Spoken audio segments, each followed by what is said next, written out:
ನಮಸ್ಕಾರ. ಆರೋಗ್ಯ ರಹಸ್ಯ ಕಾರ್ಯಕ್ರಮಕ್ಕೆ ಸ್ವಾಗತ. ನಾನು ದಿವ್ಯಶ್ರೀ.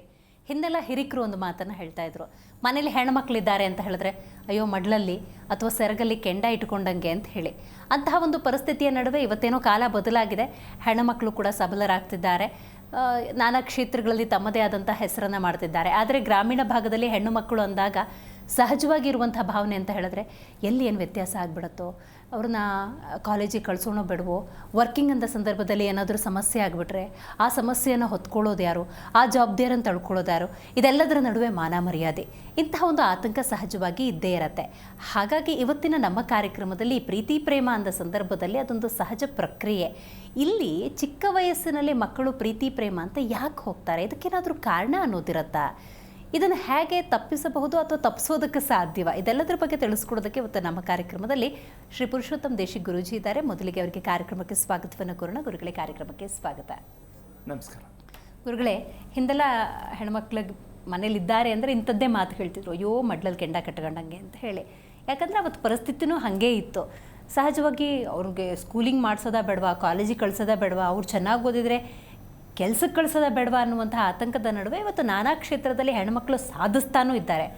ಆದರೆ ಯಾವುದೇ ಸಾಧನೆಯನ್ನು ಮಾಡಿದರೂ ಕೂಡ ಪ್ರೀತಿ ಪ್ರೇಮ ಅನ್ನೋದು ಮಾನವ ಸಹಜ ಗುಣ, ಅದರಿಂದ ತಪ್ಪಿಸ್ಕೊಳ್ಳೋದಕ್ಕೆ ಸಾಧ್ಯ ಇಲ್ಲ. ಇವಾಗ ಹೆಂಗಾಗಿದೆ ಅಂದರೆ 7, 8, 9, 10 ಈ ಕ್ಲಾಸ್ಗಳಲ್ಲೇ ಪ್ರೀತಿ ಪ್ರೇಮ ಅನ್ನೋದಾಗ್ತಿದೆ. ಏನು ಕಾರಣ ಆಗುತ್ತೆ ಗುರುಗಳೇ ಇದಕ್ಕೆ? ಹರಿ ಓಂ ಶ್ರೀ ಗುರುಭ್ಯೋ ನಮಃ. ಇಲ್ಲಿ ಒಂದನ್ನು ನಾವು ಮೊದಲು ತಿಳ್ಕೋಬೇಕು. ಹಾಲಿನಲ್ಲಿ ಬೆಣ್ಣೆ ಇದೆ, ಭೂಮಿಯಲ್ಲಿ ಬಂಗಾರ ಇದೆ, ಮನಸ್ಸು ಅಂತ ಒಂದಿದೆ ನಮಗೆ, ಮನಸ್ಸಿನಲ್ಲಿ ಅಗ್ನಿ ಇದೆ ಅಂತ ಹೇಳಿದ್ರಾಯ್ತಾ? ಹೇಳಿದ ತಕ್ಷಣ ಸಿಕ್ಕಿಲ್ಲಲ್ಲ. ಇದು ನಾವು ಮಾಡ್ತಾ ಇರ್ತಕ್ಕಂತಹ ಒಂದು ಕತ್ತಲೆಯಲ್ಲಿ ಕೂತ್ಕೊಂಡು ಯೋಚನೆ ಮಾಡೋದ ರೀತಿಯಲ್ಲಿ ನಾವು ಅನ್ಕೋತಾ ಇದ್ದೀವಿ.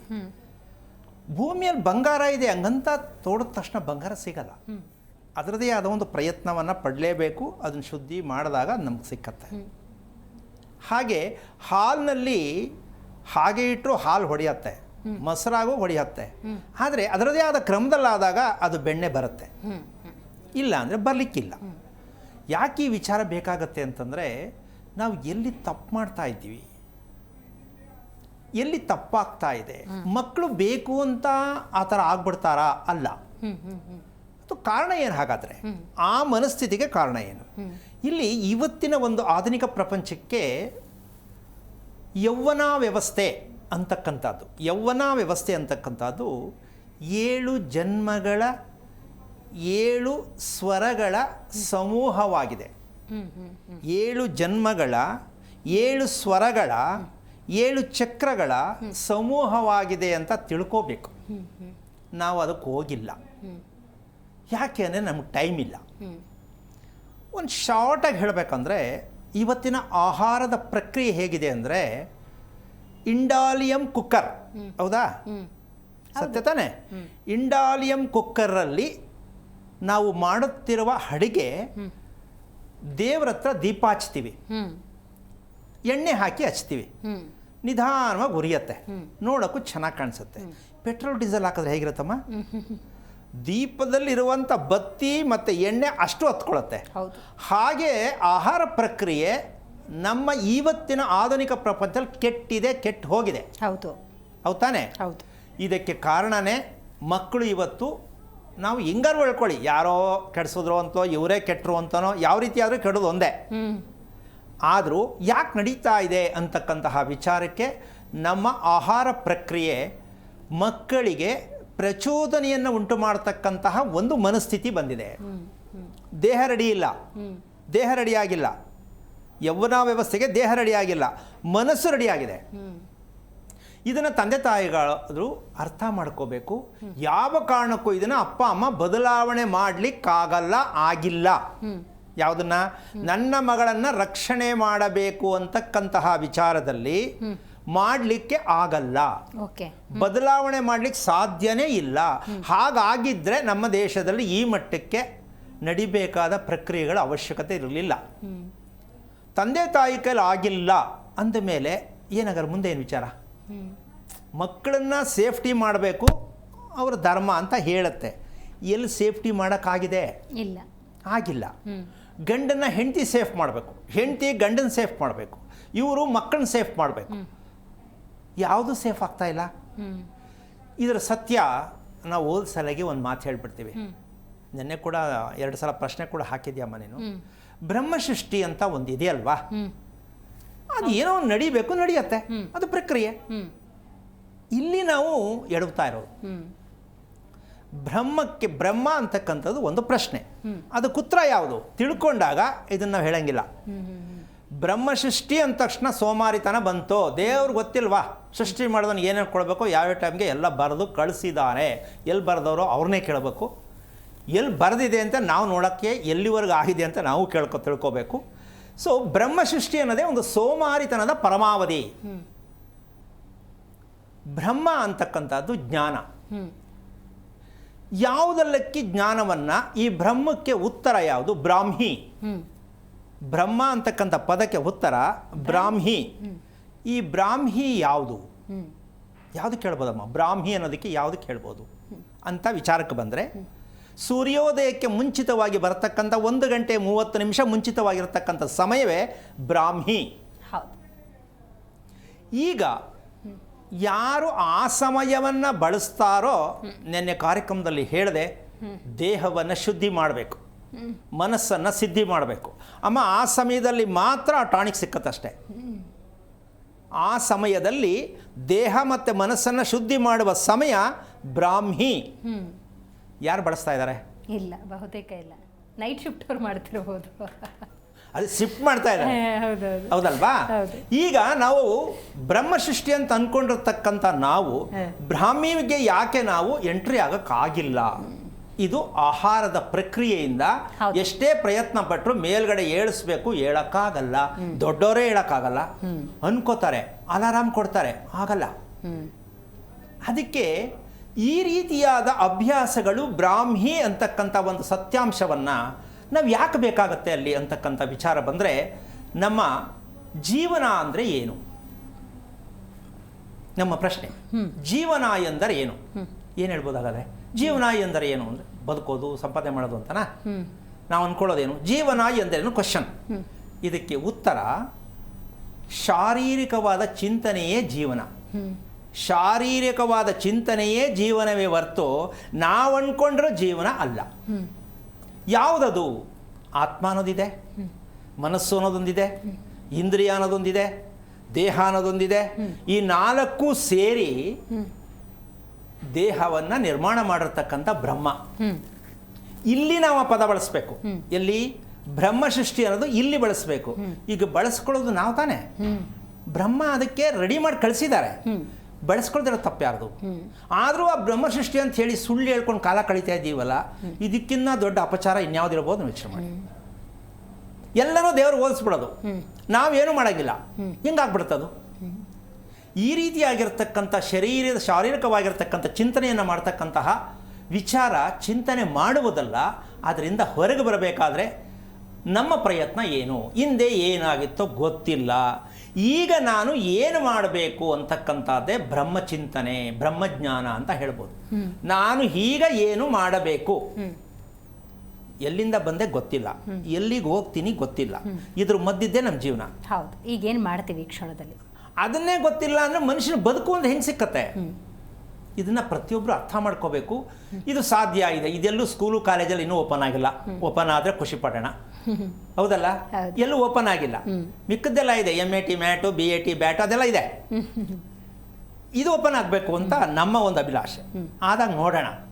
ಆದರೆ ಈಗ ವಿಚಾರಕ್ಕೆ ಬರೋದೇ ಆದರೆ ನಾವು ಎಷ್ಟು ತಪ್ಪುಗಳನ್ನು ಗೊತ್ತಿಲ್ಲದೆ ಮಾಡ್ಕೋತಾ ಇದ್ದೀವಿ ಅಂತಕ್ಕಂಥ ಒಂದು ವಿಚಾರ. ಇದಕ್ಕೊಂದು ಸಣ್ಣ ಉದಾಹರಣೆ ಕೊಡ್ತೀನಿ.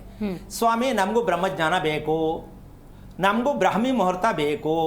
ಯಾರು ಬೇಡ? ಎಲ್ರಿಗೂ ಬೇಕು, ಖಂಡಿತ. ಆದರೆ ಆಗ್ತಾ ಇಲ್ವಲ್ಲ ಸ್ವಾಮಿ. ಅದಕ್ಕೆ ನಮ್ಮ ಒಂದು ಸಣ್ಣ ಉದಾಹರಣೆಯನ್ನು, ಒಂದು ಮನೆಯ ಚಿತ್ರಣ. ಮನೆಗೊಂದು ಬೋರ್ ಬೇಕು. ಓಕೆ. ಬೋರ್ಗೆ ತಕ್ಕಂತೆ ಒಂದು ದೇವರ ಮನೆ ಬೇಕು. ಇದು ಹೆಂಗಿರುತ್ತೆ ಅಂತ ಒಂದು ಚಿತ್ರ ನೋಡ್ಬೋಣ ಈಗ.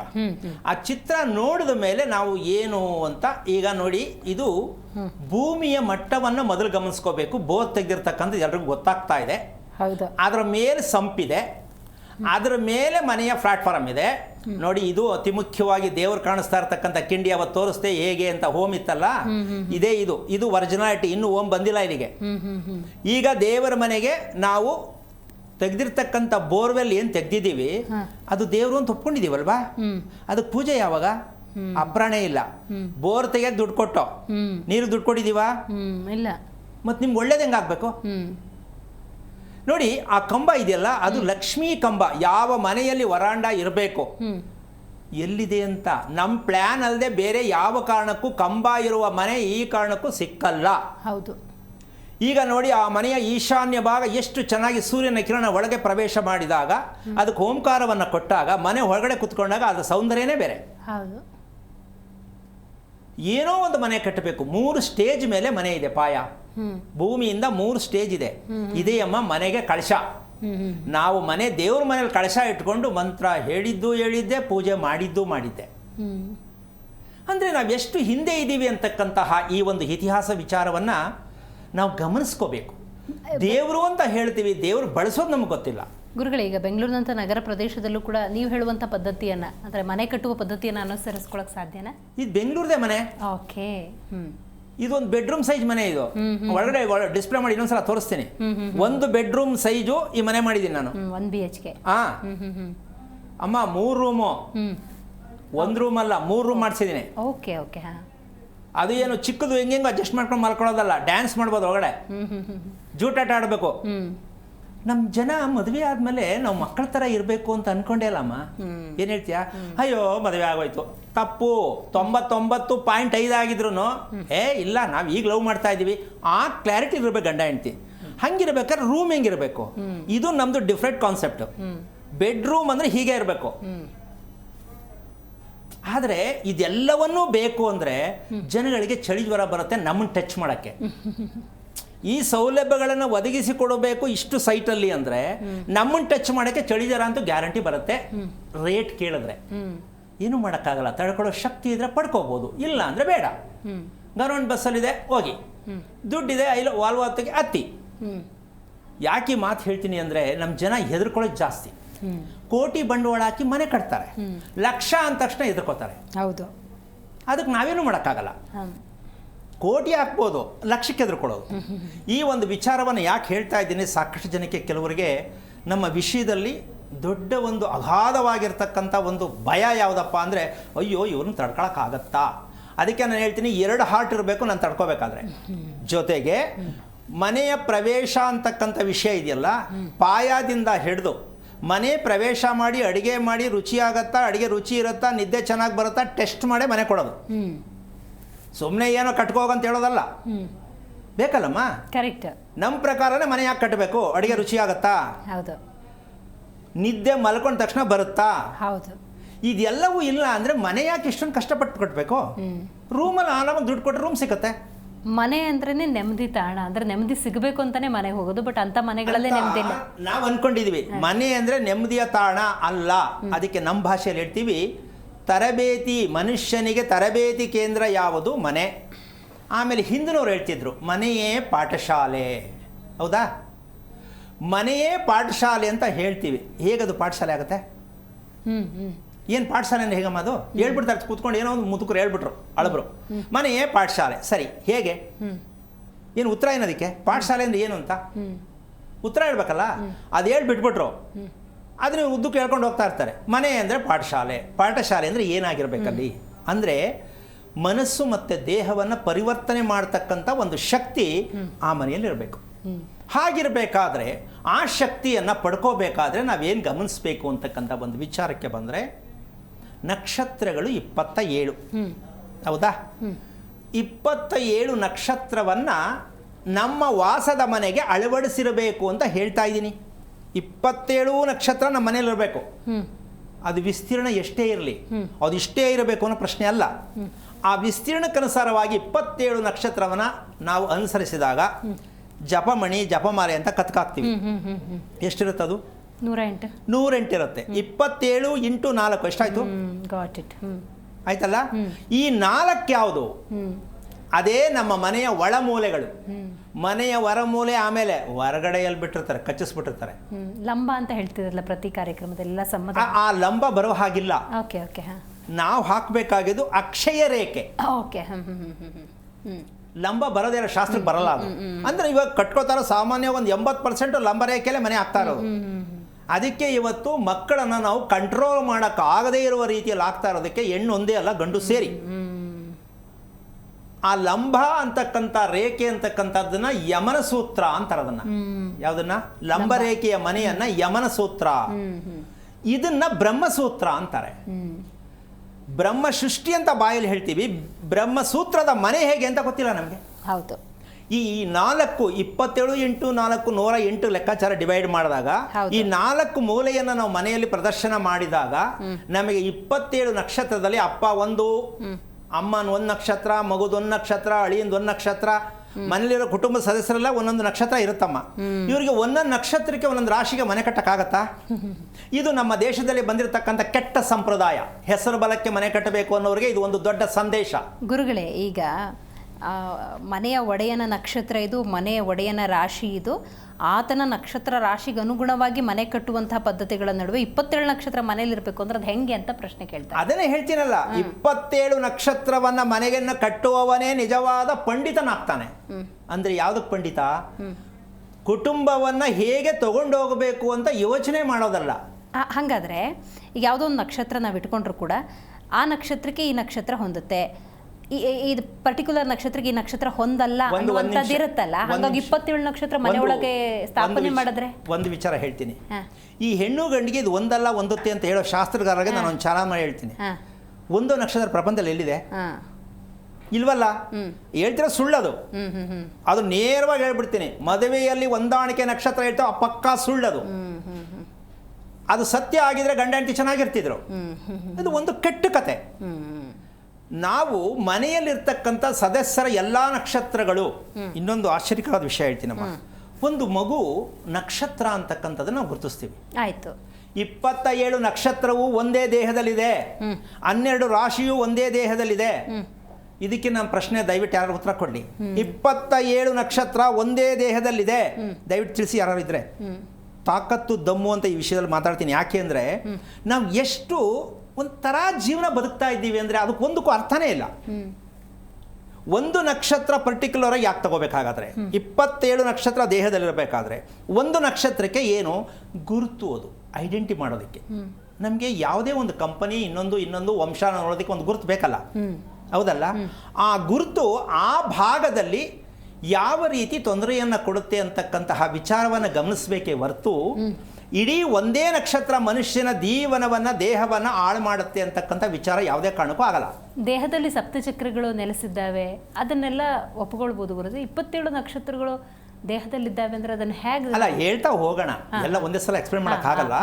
ಯಾಕೆಂದ್ರೆ ಈ ವಿಚಾರ ಒಂದು ದಿನಕ್ಕೆ, ಒಂದು ತಿಂಗಳಿಗೆ, ಒಂದು ವರ್ಷಕ್ಕೆ ಮುಗಿಸ್ಲಿಕ್ಕೆ ಆಗಲ್ಲ. ಎಷ್ಟೋ ಲಕ್ಷ ವರ್ಷಗಳಿಂದ ಎಲ್ಲ ಸೈಡ್ಗೆ ಬಿದ್ದೋಗಿದೆ. ಅದನ್ನ ಈಗ ಎತ್ತಿ ಒಂದೊಂದು ಇಟ್ಟಿಗೆ ಕಟ್ಟೋಣ. ಕಟ್ಕೊಳ್ಳೋರು ಕಟ್ಕೊಳ್ಳಿ, ನೋಡೋರು ಸುಮ್ಮನೆ ನೋಡ್ತಾ ಇರ್ಲಿ. ಯಾಕೆಂದ್ರೆ ಈ ವಿಚಾರ ಕೆಲವರಿಗೆ ತುಂಬಾ ಆಶ್ಚರ್ಯಕವಾಗಿರ್ತಕ್ಕಂಥನು ಕೂಡ, ಕೋಪ ಬರ್ತಕ್ಕಂಥದ್ದು, ಬೇಜಾರಾಗ್ತಕ್ಕಂಥದ್ದು, ಒಂಥರ ವ್ಯಂಗ್ಯವಾಗಿ ಕಾಣ್ತಕ್ಕಂಥದ್ದು ಕೂಡ ಎಲ್ಲಾ ರೀತಿಯಲ್ಲೂ ಆಗತ್ತೆ ಅಂತ ನನಗೂ ಅನ್ಸಿದೆ. ಅದಕ್ಕೆ ನಾವೇನು ಮಾಡೋಕ್ಕಾಗಲ್ಲ. ಅರ್ಥ ಮಾಡ್ಕೊಳ್ಳೋರಿಗೆ ಅರ್ಥ ಮಾಡ್ಕೊಳ್ಳಿ. ಯಾಕೆಂದ್ರೆ ನಾವು ನೀನ್ ಯಾಕೆ ಹಿಂಗೆ ತಿಳ್ಕೊಂಡಿದ್ಯಾ, ನೀನ್ ಯಾಕೆ ಹಿಂಗೆ ಹೇಳ್ತೀಯಾ, ಅದಕ್ಕೆ ನಮಗೆ ಜವಾಬ್ದಾರಿ ಇಲ್ಲ, ಅವರವರ ವೈಯಕ್ತಿಕ ಅದು. ಆದ್ರೂ ಒಂದಂತೂ ಸತ್ಯ, ಕಾರ್ಯಕ್ರಮ ಅಂತಕ್ಕಂಥದ್ದು ಬರ್ತಾ ಇದೆ ಜಿ ನ್ಯೂಸ್ ಅಲ್ಲಿ. ಒಂದು ಕಾರ್ಯಕ್ರಮ ಒಂದು ವಿಭಿನ್ನವಾಗಿದೆ, ಅರ್ಥಗರ್ಭಿತವಾಗಿದೆ ಅಂತಕ್ಕಂಥ ಒಂದು ಕಾನ್ಸೆಪ್ಟ್ ಮೈಂಡಲ್ಲಿ ಕೂರಿಸ್ಕೋಬೇಕು. ಮತ್ತೆ ಏನೋ ಅವ್ರು ಹೇಳ್ತಾರೆ, ಅವ್ರು ಏನೋ ಅವ್ರು ತಿಳ್ಕೊಂಡು ಹೇಳ್ತಾರೆ, ಅದೆಲ್ಲ ಅವ್ರ ಅನುಭವ, ಅದು ಅವ್ರಿಗೆ ಮಾತ್ರ ಗೊತ್ತು. ಈ ಥರದ ವಿಚಾರಗಳು ತಗೊಂಡಾಗ ನಾವೇ ಕೆಡೋದು. ನಮಗೆ ಏನು ಸಿಗ್ತಾ ಇದೆ ಅನ್ನೋದು ಮುಖ್ಯ. ಅವ್ರು ಏನು ಹೇಳ್ತಾ ಇದ್ದಾರೆ, ಅವ್ರು ಹೆಂಗಿದ್ದಾರೆ, ಅವ್ರು ಏನು ಮಾಡ್ತಾ ಇದ್ದಾರೆ, ಅದು ಅವಶ್ಯಕತೆ ನಮಗಿಲ್ಲ. ಬ್ಯಾಕ್ಗ್ರೌಂಡ್ ಬೇಕಾಗಿಲ್ಲ. ಅದು ತಗೊಂಡು ಏನು ಮಾಡ್ತೀರಾ? ಯಾರೇ ಆಗಲಿ ಅಮ್ಮ, ನೀರು ಕುಡಿಬೇಕು, ಹೋಟೆಲ್ಗೆ ಹೋದಾಗ ಗ್ಲಾಸ್ ನೋಡಿದ್ರೆ ನೀರು ಕುಡಿಯೋಕ್ಕಾಗಲ್ಲ. ಯಾಕೆ ಅಂದರೆ ಒಳಗಡೆ ಏನು ಬಿದ್ದಿರ್ಬೋದು, ಅನ್ನದಗಳು ಗೊತ್ತಿರ್ಬೋದು, ಅದಕ್ಕೆ ಕುಡಿದ್ಬಿಟ್ಟು ಆಮೇಲೆ ನೋಡಬೇಕು, ಕುಡ್ದಾಗಿರುತ್ತಲ್ಲ. ಅಂದರೆ ಪರಿಸ್ಥಿತಿ ಹಂಗಿದೆ ನಮ್ದು ಇವಾಗ. ನದಿಯಲ್ಲಿ ಕುಡಿಯೋಕೆ ಹೋದ್ರು ಅಷ್ಟೇ. ಹಾಗೆ ನಾವು ಮೂಲ ತಿಳಿಯೋದಕ್ಕಿಂತ ಮುಂಚಿತವಾಗಿ ನಮಗೆ ಏನು ಸಿಗ್ತಾ ಇದೆ ಅದನ್ನು ನಾವು ತಿಳಿದು ಬಳಸಬೇಕು. ಇನ್ನೊಂದು ಹೆಚ್ಚಾಗಿ ಅಂದರೆ ಕರೋನಾ ಅಂತಕ್ಕಂತಹ ಒಂದು ವಿಷಯದಲ್ಲಿ ಏನು ಕೊಡ್ತು ನಮಗೆ ಸಂದೇಶ? ಓಕೆ, ಕರೋನಾ ಏನು ಸಂದೇಶ ಕೊಡ್ತು ಅಂತ ನಾನು ಹೇಳೋಕ್ಕಾಗತ್ತಾ? ಎಲ್ಲರೂ ಜೊತೆಯಾಗಿರಬೇಕು ಅಂತ ಹೇಳ್ತು. ಯಾಕೆ ಅಂತ ನಾನು ಹೇಳ್ತೀನಿ. ಪಕ್ಕದ ಮನೆಯವರು ಸಮಸ್ಯೆ ಆಗಿದ್ದರೆ ಮುಂಚೆ ಯಾರೂ ತಲೆ ಕೆಡಿಸ್ಕೊಂತಿರ್ಲಿಲ್ಲ. ಆದರೆ ಕೊರೋನಾ ಅನ್ನುವಂತಹ ಒಂದು ಆರೋಗ್ಯ ಸಮಸ್ಯೆ ಅವರು ಚೆನ್ನಾಗಿರಲಿ, ನಾವು ಚೆನ್ನಾಗಿರಬೇಕು ಅನ್ನುವಂಥ ಒಂದು ಒಳ್ಳೆ ಪಾಠವನ್ನು ಕಲಿಸೋಗಿದೆ. ಸ್ವಚ್ಛತೆಯ ಮಹತ್ವವನ್ನು ತಿಳಿಸಿದೆ ಅಂತ ನಾನು ಅರ್ಥ ಮಾಡಿ. ಅಂದರೆ ಅದ್ರ ಜೊತೆಗೆ ಇನ್ನೊಂದು ವಿಚಾರ ನಾನು ಹೇಳ್ತೀನಿ. ಡಿಸ್ಟೆನ್ಸ್ ಮೇಂಟೈನ್ ಮಾಡಿ ಅಂತಕ್ಕಂಥದ್ದೇ ಕರೋನಾ ರಿಸಲ್ಟ್ ಅಂತ ನಾನು ಅನ್ಕೋತೀನಿ. ಹೌದಲ್ಲ? ಡಿಸ್ಟೆನ್ಸ್ ಮೇಂಟೈನ್ ಮಾಡಿ, ಒಬ್ಬರು ಪಕ್ಕ ಒಬ್ರು ಇರಬೇಡಿ, ಹೇಳಿದ ವಿಚಾರ ಸ್ವಚ್ಛತೆ ಜೊತೆಗೆ. ಈಗ ಮನೆನೇ ಜಾಯಿಂಟ್ ಮಾಡಿಬಿಟ್ರೆ ಏನು ಮಾಡೋದು? ಲೆಕ್ಕ ಹಾಕೊಳ್ಳಬ್ಬ, ನಾವೆಂತ ಬುದ್ಧಿವಂತರು. ಮನುಷ್ಯ ದೂರ ಇರಬೇಕು ಅಂತ ಹೇಳಿದವ್ರು ನಾವು ಮನೆನೇ ಜಂಟಿ ಮಾಡಿಬಿಟ್ಟು ಮನೆ ಹೆಂಗೆ ಸರಿ ಮಾಡೋದು? ನಾನು ತುಂಬ ಲೆಕ್ಕಾಚಾರ ಹಾಕ್ತೆ. ಕರೋನಾ ಬಂದರೆ ನಿಜಕ್ಕೂ ತುಂಬ ಒಳ್ಳೆಯದು ಅಂತ ಅನ್ಕೊಂಡೆ ನಾನು. ಯಾಕೆ ಅಂದರೆ ಜನಗಳು ದಿಕ್ಕು ತಪ್ಪ ಹೋಗಿದ್ದಾರೆ. ಈಗ ಅದು ಬಂದ ಮೇಲೆ ಏನು ಹುಷಾರಾಗಿದ್ದಾರೆ ಅಂತ ಅನ್ಕೋಬೇಡಮ್ಮ, ಇನ್ನೂ ಅದೇರಲ್ಲೇ ಇದ್ದಾರೆ. ಬಂತು ಹೋಯ್ತು, ಅಪ್ರಾಣೆ ಹೋಗಿಲ್ಲ, ಇಲ್ಲೇ ಇದೆ. ಅಮ್ಮ ಬಂದಿದ್ದು ಹೋಗಿದೆ ಅಂತ ಅನ್ಕೋತೀಯ ನೀನು? ಯಾವ ಕಾಯಿಲೆಯು ನಮ್ಮ ಭಾರತ ದೇಶವನ್ನು ಬಿಟ್ಟು ಹೋಗುವುದಿಲ್ಲ. ಯಾಕೆಂದ್ರೆ ನಾವು ಒಪ್ಕೋತೀವಿ, ಅದು ನಮ್ಮನ್ನ ಅಪ್ಕೊಳ್ಳಲ್ಲಮ್ಮ, ನಾವು ಅದನ್ನ ಅಪ್ಕೋತೀವಿ. ಹೇಗೆ ಅಂತ ಹೇಳೋಣ. ಹಾಗೇನೆ ರೋಗಗಳನ್ನು ಅಪ್ಪಿಕೊಳ್ಳುವವರು ನಾವೇ ವಿನಃ ರೋಗ ನಮ್ಮನ್ನ ಅಪ್ಕೊಳ್ಳಲ್ಲ.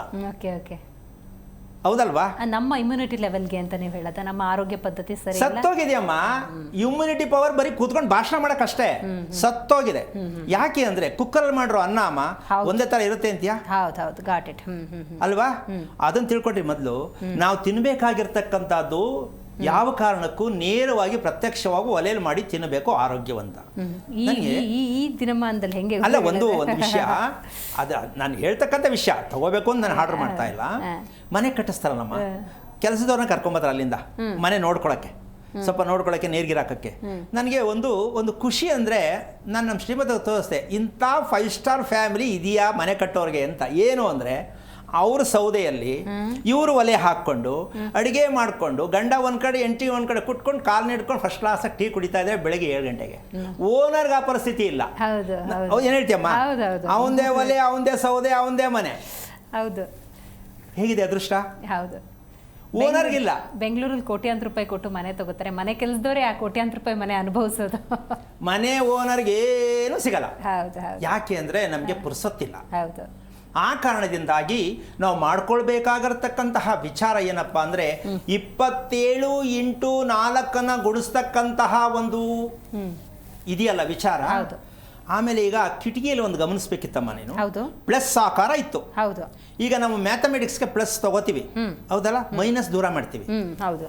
ಆದರೆ ಮನೆಯಲ್ಲಿ ಪ್ಲಸ್ ಇದೆಯಾ? ಇದಕ್ಕೆ ಇನ್ನೊಂದು ದುರಂತ ಏನು ಅಂದ್ರೆ ಗ್ರೋತ್, ಬೆಳವಣಿಗೆ ಸಂಕೇತ ಅನ್ನೋ ಅರ್ಥ. ಇನ್ನೊಂದೇನು ಅಂದ್ರೆ ಇನ್ನೊಂದು ದೊಡ್ಡ ದುರಂತ ಇದೆ ಇದರಲ್ಲಿ. ಗೃಹ ಪ್ರವೇಶಕ್ಕೆ ಬಂದವರು ಪಾಪ ಬರೆದು ಬಿಡ್ತಾರೆ ಗೋಡೆ ಮೇಲೆ, ಓಂ ಬರೆದ್ರೆ ಪುಣ್ಯ. ಬರೆಯುವಂಗಿಲ್ಲ. ಮನೆಯಲ್ಲಿ ಯಾವ ಕಾರಣಕ್ಕೂ ಹಸ್ತರೇಖೆ ಹಿಂಗೆ ಹಾಕ್ಬಿಟ್ಟು ಪ್ರಿಂಟ್ ಹಾಕೋದು, ಅದೇನೋ ಬರೆಯೋದು, ಎಷ್ಟು ಖರ್ಚು ಮಾಡಿ ಮನೆ ಮಾಡಿರ್ತಾರೆ, ಅದೆಲ್ಲ ಏನಕ್ಕೆ ಬರೀಬೇಕದು? ಇವ್ರು ಬರೆದ ತಕ್ಷಣ ಅಲ್ಲಿ ದೇವ್ರ ಉತ್ಪತ್ತಿ ಆಗ್ಬಿಡುತ್ತಾ? ಕುಂಕುಮದಲ್ಲಿ ಬರೆದು ಬಿಡ್ತಾರೆ. ಯಾವ ಕಾರಣಕ್ಕೂ ಮುಟ್ಟಬಾರದು, ಯಾವುದೇ ಗೋಡೆಗಳಿಗೆ ಯಾವುದನ್ನೇ ಆಗಲಿ ಬರೆಸಬಾರದು, ಬರೆಯಬಾರದು. ಏನಿದೆ ಅದರಲ್ಲಿ? ನಾವು ಇದನ್ನು ತಿಳ್ಕೋಬೇಕು ನಾವು. ಯಾಕೆ ಅಂದ್ರೆ ಒಂದೊಂದು ಮೂಲೆ ಒಂದೊಂದು ಕಡೆ ತಿರ್ಕೊಂಡಿರುತ್ತದೋ. ಬರೆಯೋರ್ ಮೂಡ್ ಹೆಂಗಿರುತ್ತೋ ಹಂಗಿರುತ್ತದೋ. ಕರೆಕ್ಟ್. ಮನೆಯ ಏಳಿಗೆಯನ್ನು ಹಾಳು ಮಾಡುತ್ತೆ. ಅದು ನೋಡಿದ ತಕ್ಷಣ ಭಯ ಆಗತ್ತೆ. ಅದರದೇ ಆದ ಒಂದು ಕ್ಲಾರಿಟಿ ಇರಬೇಕು. ಹಿಂಗೆಂಗೋ ಬರೆದ್ರೆ ಪ್ಲಸ್ ಅಂತ ಒಪ್ಕೊಳಕ್ಕಾಗತ್ತೆ ನಮ್ಮ? ಅಲ್ವಾ? ಹಾಗೆ ಮನೆ ಪ್ಲಸ್ ಇಲ್ಲ, ಇವ್ರು ಬರವಣಿಗೆಯಲ್ಲಿ ಪ್ಲಸ್ ಮಾಡಿಬಿಟ್ರೆ ಮನೆ ಆಯ್ತಾ? ಯಾವ ಥರ ಮಾಡ್ಕೊಳ್ತಾ ಇದೀವಿ ನಾವು ತಪ್ಪು? 27 ನಕ್ಷತ್ರ ನೀವು ಪ್ಲಸ್ ಆಕಾರವನ್ನು ಮನೆ ತಂದಾಗ 27 ನಕ್ಷತ್ರ ಅಲ್ಲೇ ಬರುತ್ತೆ. ಆದರೆ ನೀವು ತರಲಿಕ್ಕೆ ನಿಮಗೆ ಗೊತ್ತಾಗಬೇಕಲ್ಲ. ಇದಕ್ಕೆ ಮಾಹಿತಿ ಕೂಡ ಹುಟ್ಟಿದಾರ ನಮ್ಮ ದೇಶದಲ್ಲಿ? ಇಲ್ವಲ್ಲ, ಸಾಧ್ಯನೇ ಇಲ್ಲ. ನಮ್ಮನ್ನು ಬಿಟ್ಟು ಇದೊಂದು ವಿಚಾರದಲ್ಲಿ ಹೇಳ್ಕೊಳ್ಬೇಕಾದ್ರೆ ಸ್ವಲ್ಪ ಅಹಂಕಾರ ಅಂತ ಅನ್ಸತ್ತೆ. ಕಾರಣ ಈ ಪದ ನಾನು ಬಳಸಬಾರ್ದು. ನನ್ನನ್ನು ಬಿಟ್ಟು 27 ನಕ್ಷತ್ರವನ್ನ ಮನೆಯಲ್ಲಿ ಕೂರಿಸೋದಕ್ಕೆ ಇನ್ನು ಭಾರತ ದೇಶದಲ್ಲಿ ಯಾರು ಹುಟ್ಟಿಲ್ಲ. ಇದನ್ನು ಬೇಕಾದ್ರೆ ಸಾಬೀತುಪಡಿಸ್ತೀನಿ ನಾನು, ಎಲ್ಲಿಂದ ಎಲ್ಲಿಗಾದ್ರೂ ಸರಿ, ಭಾರತ ದೇಶದಲ್ಲೇ. ಅದೇ ಕುತೂಹಲ ಹೆಚ್ಚು ಮಾಡ್ತಿದೆ ಗುರುಗಳೇ ನನಗೆ. ಮನೆಯಲ್ಲಿ ಮತ್ತು ದೇಹದಲ್ಲಿ 27 ನಕ್ಷತ್ರ ಅಂದ್ರಲ್ಲ, ಸೊ ಅದು ಇನ್ನೂ ಎಕ್ಸ್ಪ್ಲನೇಷನ್ ಬೇಕು. ಈಗ ಆ 20 ಅದು ತೋರ್ಸೋಣಮ್ಮ, ತುಂಬಾ ಒಳಗಡೆ ಎಲ್ಲ ಇಂಟೀರಿಯರ್ ಹೆಂಗೆ ತೋರಿಸ್ಬೇಕು ಅವಾಗಲೇ ನಿಮ್ಗೆ ಅರ್ಥ ಆಗೋದು. ಸುಮ್ಮನೆ ಏನೋ ಕುತ್ಕೊಂಡು ಕಥೆ ಹೇಳೋದಲ್ಲ, ಬಟ್ ಈ ಒಂದೊಂದು ಭಾಗಗಳನ್ನ ತೋರಿಸ್ತಾ ಹೋಗ್ತೀನಿ. ಒಂದ್ಸಲ ಕಂಪ್ಲೀಟ್ ಮನೆ ಔಟ್ರು ಇನ್ನರು ಎತ್ತರ ಪ್ರತಿಯೊಂದು ಪಿನ್ ಟು ಪಿನ್ ತೋರ್ಸೋಣ. ಮನೆ ಈ ಮಟ್ಟಕ್ಕೂ ಮ್ಯಾಥಮೆಟಿಕ್ಸ್ ಬೇಕಾಗತ್ತಾ?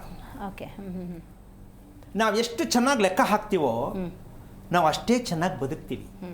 ಇನ್ನು ದೇಹದ ವಿಷಯಕ್ಕೆ ಬಂದರೆ, ಮಕ್ಕಳು ದಾರಿ ತಪ್ಪುವಂತಹ ಲೆಕ್ಕಾಚಾರಕ್ಕೆ ಯಾಕೆ ತಪ್ಪಬೇಕು ಅಂತಕ್ಕಂಥದ್ದು ಬಂದರೆ, ಕುತ್ತಿಗೆ ಮತ್ತೆ ಬೆನ್ನು, ಹೌದಲ್ಲಮ್ಮ? ಹೌದು. ಇದನ್ನ ಬ್ರೇಕ್ ಮಾಡೋಕ್ಕೆ, ಅಂದರೆ ಸ್ಟ್ರೈಟಾಗಿ ನಿಲ್ಲಿಸೋದಕ್ಕೆ, ರೋಗ ಬರದೇ ಇರುವಂಥ ವಿಚಾರ, ವಿಚಿತ್ರವಾದ ಮನಸ್ಥಿತಿ ಬರದೇ ಇರೋದಕ್ಕೆ, ದಯವಿಟ್ಟು ಯಾರು ತಪ್ಪಾಗಿ ತಿಳ್ಕೊಬೇಡಿ, ಬೇಜಾರು ಮಾಡ್ಕೊಬೇಡಿ. ನಾನು ಹೇಳಿದ ವಿಷಯನ, ಹೆಣ್ಣು ಮಕ್ಕಳಿಗೆ ಜಡೆಯಿಲ್ಲದ ಪ್ರಾಪ್ತಿಯಿಂದ ಸ್ವೇಚ್ಛಾಚಾರದ ಜೀವನವಾಗಿದೆ, ಕಂಟ್ರೋಲ್ ಮಾಡೋಕ್ಕಾಗಲ್ಲ. ಕರೆಕ್ಟ್. ಯಾಕೆ ಅಂದರೆ ಬೆನ್ನಿನ 7 ಚಕ್ರಗಳು ಕೆಲಸ ಮಾಡಬೇಕಂದ್ರೆ ಹೆಣ್ಣಿನಲ್ಲಿ ಜಡೆ ಅತಿ ಮುಖ್ಯವಾಗಿ ಕೆಲಸ ಮಾಡುತ್ತೆ. ಏನೇನಾಗತ್ತೆ?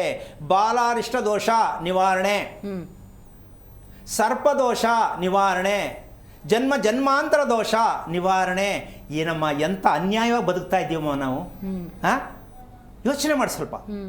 ಒಂದು ಹೆಣ್ಣು ಅಂದಾಗ ಗೌರಿ, ಲಕ್ಷ್ಮಿ, ಸರಸ್ವತಿ ಅಂತ ಕೈ ಉಜ್ಕೊಂಡು ನಮಸ್ಕಾರ ಮಾಡ್ಕೊಳ್ಳಿ ಅಂತ ಹೇಳೋ ನಾವು ಎಂಥ ಅಜ್ಞಾನತ್ವದಲ್ಲಿದ್ದೀವಿ ಅಂತ. ಗೌರಿ ಆಗಿದ್ದೀವ? ಗೌರಿ ಆಗದೇನೆ ಗೌರಿ ಹೆಂಗೆ ಬರ್ತಾರೆ ಅಲ್ಲಿಗೆ? ಆಗ್ಬೇಕಾ ಬೇಡಮ್ಮ? ಹಾಗೇ ಇಲ್ವಲ್ಲ. ಯಾಕೆಂದ್ರೆ ಮಾಡ್ರನು ಅನುಭವಿಸಿ. ಹಾಗನ್ಬಿಟ್ಟು ಯಾರೂ ನೀವು ಜಡೆ ಹಾಕದೇ ಇರೋದು ತಪ್ಪು ಅಂತ ನಾನು ಹೇಳ್ತಾ ಇಲ್ಲ, ನಿಮ್ಮ ವೈಯಕ್ತಿಕವಾದ ವಿಷಯ. ಆದರೂ ಒಂದು ತಿಳ್ಕೊಳ್ಳಿ, ನಿಮ್ಮ ಮಕ್ಕಳನ್ನು ಎಷ್ಟರ ಮಟ್ಟಕ್ಕೆ ಹಣ ಕೊಟ್ಟು ಶಾಲೆಗೆ ಸೇರಿಸ್ತಾ ಇದ್ದೀರಾ? ಕೈಯಲ್ಲಿ ಬಳೆ ಇಲ್ಲ, ಕುಂಕುಮ ಹಾಕಂಗಿಲ್ಲ, ಚೈನ್ ಹಾಕಂಗಿಲ್ಲ, ಜಡೆ ಅಂತೂ ಮೊದಲೇ ಇಲ್ಲ ಅಂದ ಮೇಲೆ ಮಕ್ಕಳನ್ನು ನೀವು ಹೇಗೆ ಕಂಟ್ರೋಲ್ ಮಾಡ್ಲಿಕ್ಕಾಗತ್ತೆ? ಶಾಲೆಯಲ್ಲೂ ಅದಕ್ಕೆ ಉತ್ತರ ಇಲ್ಲ, ಮನೆಯಲ್ಲಿ ಅಪ್ಪ ಅಮ್ಮನೂ ಅದಕ್ಕೆ ಉತ್ತರ ಗೊತ್ತಾಗಿಲ್ಲ. ಆಮೇಲೆ ಮಕ್ಕಳನ್ನ ಜೋಪಾನ ಅಂತೇಳಿ ವಾಚ್ಮ್ಯಾನ್ ಮಾಡೋದ್ರು ಆಗಲ್ಲ, ನೀವೇ ಜೊತೆಲಿ ಹೋದ್ರೂ ಆಗಲ್ಲ. ಏನಾಗ್ಬೇಕು ಅದು ಹಾಗೆ ಆಗತ್ತೆ. ಜಡೆ ಏನರ ಸಂಕೇತ ಗುರುಗಳೇ? ಅಂದ್ರೆ ಏನನ್ನ ಸೂಚಿಸುತ್ತೆ? ಅಮ್ಮ ಒಂದು ನಿಮಿಷ, ನಮ್ಮ 7 ಚಕ್ರಗಳನ್ನ ಸ್ಪರ್ಶ ಮಾಡ್ಬೇಕಾದ್ರೆ ಜಡೆನೇ ಮೂಲ. ನಮ್ಮ ಚಕ್ರಗಳು ಪೂರ್ಣವಾಗಿ ದೇಹದಲ್ಲಿ ನನಗೆ ಇದಾಗಬೇಕು, ನನಗೆ ಈ ಥರ ಆಗ್ತಾ ಇದೆ, ನನಗೆ ಒಳ್ಳೇದಾಗ್ತಾ ಇದೆ, ಅಥವಾ ನನಗೆ ಏನೋ ಒಂದು ಜ್ಞಾನೋದಯ ಆಗಬೇಕಂದ್ರೆ ಹೆಣ್ಣಿಗೆ ಜಡೆ ಅತಿ ಮುಖ್ಯವಾದಂಥ ಭಾಗ. ಕಾರಣ ಪದೇ ಪದೇ ಕೂದಲುಗೆ ಕೈ ಹಾಕುವಂತಹ ಲಕ್ಷಣಗಳು ಹೆಣ್ಣಿಗೆ ಶುಭ ಅಲ್ಲ. ಹೆಣ್ಣಿಗೆ ಪದೇ ಪದೇ ಕೂದಲು ಬಳಸ್ಕೊತಾ ಇದ್ರೆ ಕೈ ಹಾಕಿ, ಇದು ಶುಭ ತರುವಂಥದ್ದಲ್ಲ. ಕಾರಣ ಮನಸ್ಸಿನ ಚಂಚಲತೆ ಜಾಸ್ತಿ ಆಗತ್ತೆ. ಜೊತೆಗೆ ರಾತ್ರಿ ಮಲಗುವಾಗ ಗಂಟನ್ನು ಹಿಂದ್ಗಡೆ ಗಂಟು ಕಟ್ಟಿ ಯಾರು ಮಲಗುತ್ತಾರೆ ಅವರಿಗೆ ಮನಸ್ಸು ನೆಮ್ಮದಿಯಾಗಿ ತೃಪ್ತಿಯಾಗಿರುತ್ತೆ. ಈಗ ಮಲಗಬೇಕಾದ್ರೆ ಏನು ರೀತಿಯಲ್ಲಿ ಮಲಗಬೇಕು, ಹೆಣ್ಣು ಯಾಕೆ ಆ ರೀತಿಯಾಗಿ ಜೋಪಾನ ಮಾಡಬೇಕಾಗತ್ತೆ ಅಂದರೆ, ಆ ಹೆಣ್ಣಿನಲ್ಲಿ ಇರ್ತಕ್ಕಂತಹ ಮನಸ್ಸಲ್ಲಿ ಮತ್ತು ದೇಹದಲ್ಲಿ ಇರ್ತಕ್ಕಂತಹ ಮ್ಯಾಥಮೆಟಿಕ್ಸ್ ಓಪನ್ ಆಗಬೇಕು ಅಂದರೆ ಜಡೆ ಬೇಕೇ ಬೇಕು. ಈ ಕುಂಡಲಿನಿ ಜಾಗೃತಿ ಅಂತ ಹೇಳ್ತಾರಲ್ಲ, ಆ ಪ್ರಕ್ರಿಯೆ ಬಗ್ಗೆ ಅದು ವಿಚಾರಕ್ಕೆ ಮುಂದಕ್ಕೆ ಹೋಗ್ತಾ ಹೇಳ್ತೀನಿ ನಾನು. ಕುಂಡಲಿನಿ ಅಂತಕ್ಕಂಥ ವಿಷಯಕ್ಕಂತೂ ಅದನ್ನ ಹೇಳಕ್ಕೂ ಕೇಳಕ್ಕೂ ಅಂದ್ರೆ ಅಮ್ಮ, ನಾವು ಆ ವಿಷಯ ತಗೊಂಡ್ರೆ ತುಂಬಾ ಲಾಂಗ್ ಆಗುತ್ತೆ. ಲಾಂಗು ಅನ್ನೋದಕ್ಕಿಂತ ಹೆಚ್ಚಾಗಿ ಇವತ್ತಿನ ಈ ಜಾತಕ ಕುಂಡಲಿ ಅಂತ ನಾವೇನು ಹೇಳ್ತೀವಿ, ಕುಂಡಲಿಗೆ ಮೂಲಾರ್ಥ ತಿಳ್ಕೊಂಡೇ ಇಲ್ಲ ಇನ್ನು ನಾವು. ಕುಂಡಲಿನಿ ಅದಕ್ಕೆ ಮೂಲಾರ್ಥ ಬೇಕು ಫಸ್ಟ್. ಹೌದು. ನಾವು ಆ ಮೂಲಾರ್ಥ ತಿಳಿದೇ ಏನಾಗ್ತಾ ಇದೆ ಅಂದರೆ, ಚಕ್ ಅಂತ ಹೇಳ್ಬಿಟ್ಟು 2 ನಿಮಿಷಕ್ಕೆ ನಿನಗೆ ಹಿಂಗಾಗಿದೆ, ನೀನು ಲಗ್ನದಲ್ಲಿ ಹುಟ್ಟಿದ್ಯಾ, ನೀನು ನಕ್ಷತ್ರದಲ್ಲಿ ಹುಟ್ಟಿದ್ಯಾ, ಎಲ್ಲಿಂದ ಆಗುತ್ತಮ್ಮ? ಒಂದು ಕುಂಡಲಿಯನ್ನು ವೀಕ್ಷಣೆ ಮಾಡಬೇಕಾದ್ರೆ ಕಡಿಮೆ ಅಂದ್ರೂ 1 ರಿಂದ 1.5 ವರ್ಷ ಬೇಕು. 2 ನಿಮಿಷ ಇಲ್ಲ, ಟಪ್ ಅಂತ ಒಂದು ತಲೆ ಮೇಲೆ ಹೊಡೆದ್ರೆ ಓಪನ್ ಆಗತ್ತೆ. ಅದು ನೋಡ್ಬಿಟ್ಟು ಹೇಳ್ಬಿಡೋದು, ನೀನು ಹಿಂಗಾಗಿದ್ಯಾ, ನೀನು ನಕ್ಷತ್ರದಲ್ಲಿ ಹುಟ್ಟಿದ್ಯಾ, ಏನು ಗೊತ್ತಾಯ್ತು ಅದರಲ್ಲಿ? ಅಮ್ಮ ಹೀಗೆ ಕಾಲ ಕಳೀತಾ ಇದೀವಿ ನಾವು. ಇದನ್ನೇ ಜನ ನಂಬ್ಕೊಂಡು ಕೂತ್ಕೊಂಡು ಇವತ್ತು ಜ್ಯೋತಿಷ್ಯ ಭವಿಷ್ಯ ಬಿಟ್ಟಿಲ್ಲ. ಅದಕ್ಕೆ ಇವತ್ತು ಕಾರ್ಯಕ್ರಮದಲ್ಲಿ ಹೇಳ್ತಾ ಇದ್ದೀನಿ, ದಯವಿಟ್ಟು ನಕ್ಷತ್ರ ಗೊತ್ತಿಲ್ಲದಿರೋರು ಕರೆ ಮಾಡಬೇಡಿ. ಸುಳ್ಳು ಹೇಳಿ ಕರೆ ತಗೊಂಡ್ರೆ ನಾನು ಕಟ್ ಮಾಡ್ತೇನೆ. ಬೇರೆಯವ್ರಿಗೆ ಅವಕಾಶ ಕೊಡಿ, ನೀವು ಕರೆಕ್ಟಾಗಿ ತಿಳ್ಕೊಳ್ಳಿ. ಯಾಕೆಂದ್ರೆ ದಿನ ಅದೇ ಒಂದು ಸಮಸ್ಯೆ ಆಗಬಾರ್ದು. ಆಸೆ ಪಾಪ ಗುರುಗಳ ಹತ್ರ ಮಾತಾಡೋಣ ಅಂತ. ಈಗ ನಮ್ಗೆ ಆಧಾರ ಇದೆ, ನಾನೇನು ಮಾತಾಡ್ಲಿಕ್ಕೆ ಆಗಲ್ಲ. ನಕ್ಷತ್ರ ತಿಳ್ಕೊಂಡು ಹೇಳಿದ್ರೆ ಬಹಳ. ಈಗ ಇನ್ನೊಂದೇನಮ್ಮ, ಇದಕ್ಕೆ ತಪ್ಪು ಜನಗಳದಲ್ಲ, ಈ ಜಾಗದಲ್ಲಿ ಕೂತಿರೋರು ಮಾಡಿರ್ತಕ್ಕಂಥ ಕೆಟ್ಟ ಅಭ್ಯಾಸ. ಅವ್ರು ಏನೋ ಒಂದು ಹೇಳಿದ್ರೆ ಏನೋ ಒಂದು ಹೇಳ್ಬಿಡೋದು, ಹೆಸರೇನಮ್ಮ ಇಲ್ಲ, ಏನೋ ಒಂದು ಅಡ್ರೆಸ್ ತಗೊಂಡ್ಬಿಡೋದು, ಏನೋ ಒಂದು ಹೇಳಿ ಕಳಿಸ್ಬಿಡೋದು.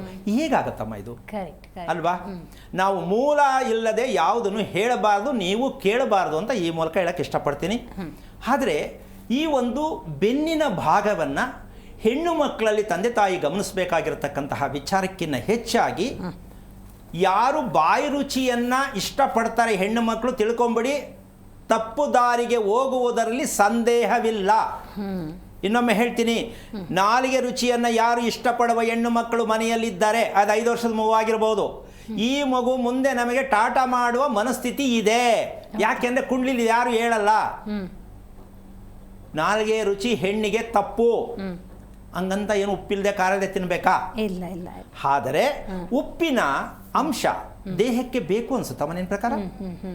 ಮಿನಿಮಮ್ ರಿಕ್ವೈರ್ಡ್ ಎಷ್ಟು? ಅಲ್ಲಲ್ಲ, ಉಪ್ಪಿನಲ್ಲಿ ಏನು ಪ್ರೋಟೀನ್ ಇದೆಯಾ, ಅಯೋಡಿನ್ ಶಕ್ತಿ ಇದೆಯಾ, ಸ್ವಲ್ಪ ಗಮನಿಸ್ಕೋಬೇಕು. ಹೌದು ತಾನೆ? ಉಪ್ಪು ಬೇಡ ಅಂತ ನಾನು ಹೇಳ್ತಿಲ್ಲ, ಉಪ್ಪನ್ನು ನಾವು ಬಳಸುವ ವಿಧಾನ. ಅದಕ್ಕೊಂದು ಸಣ್ಣ ಉದಾಹರಣೆ ಹೇಳ್ತೀನಿ. ಇವತ್ತು ಹೆಣ್ಣು ಮಕ್ಕಳು ಚಿಕ್ಕ ವಯಸ್ಸಲ್ಲಿ ಯಾಕೆ ಆ ರೀತಿ ಹಿಂಸೆಗೆ ಸಿಕ್ಕಾಕೋತಾರೆ ಅನ್ನೋದಕ್ಕೆ ಕೆಲವೊಂದು ಬಾಯಲ್ಲಿ ಹೇಳಲಿಕ್ಕಾಗಲ್ಲಮ್ಮ. ಅದನ್ನು ಇಂಡೈರೆಕ್ಟ್ ಆಗಿ ಹೇಳಕ್ಕೆ ಇಷ್ಟಪಡ್ತೀನಿ. ಏನು ಅಂತಂದರೆ, ಮೂತ್ರಪಿಂಡದ ಮೇಲೆ ಎಷ್ಟು ಕೆಲಸ ಮಾಡುತ್ತೆ ಯಾವ ತಂದೆ ತಾಯಿ ಗೊತ್ತಾಗುತ್ತೆ?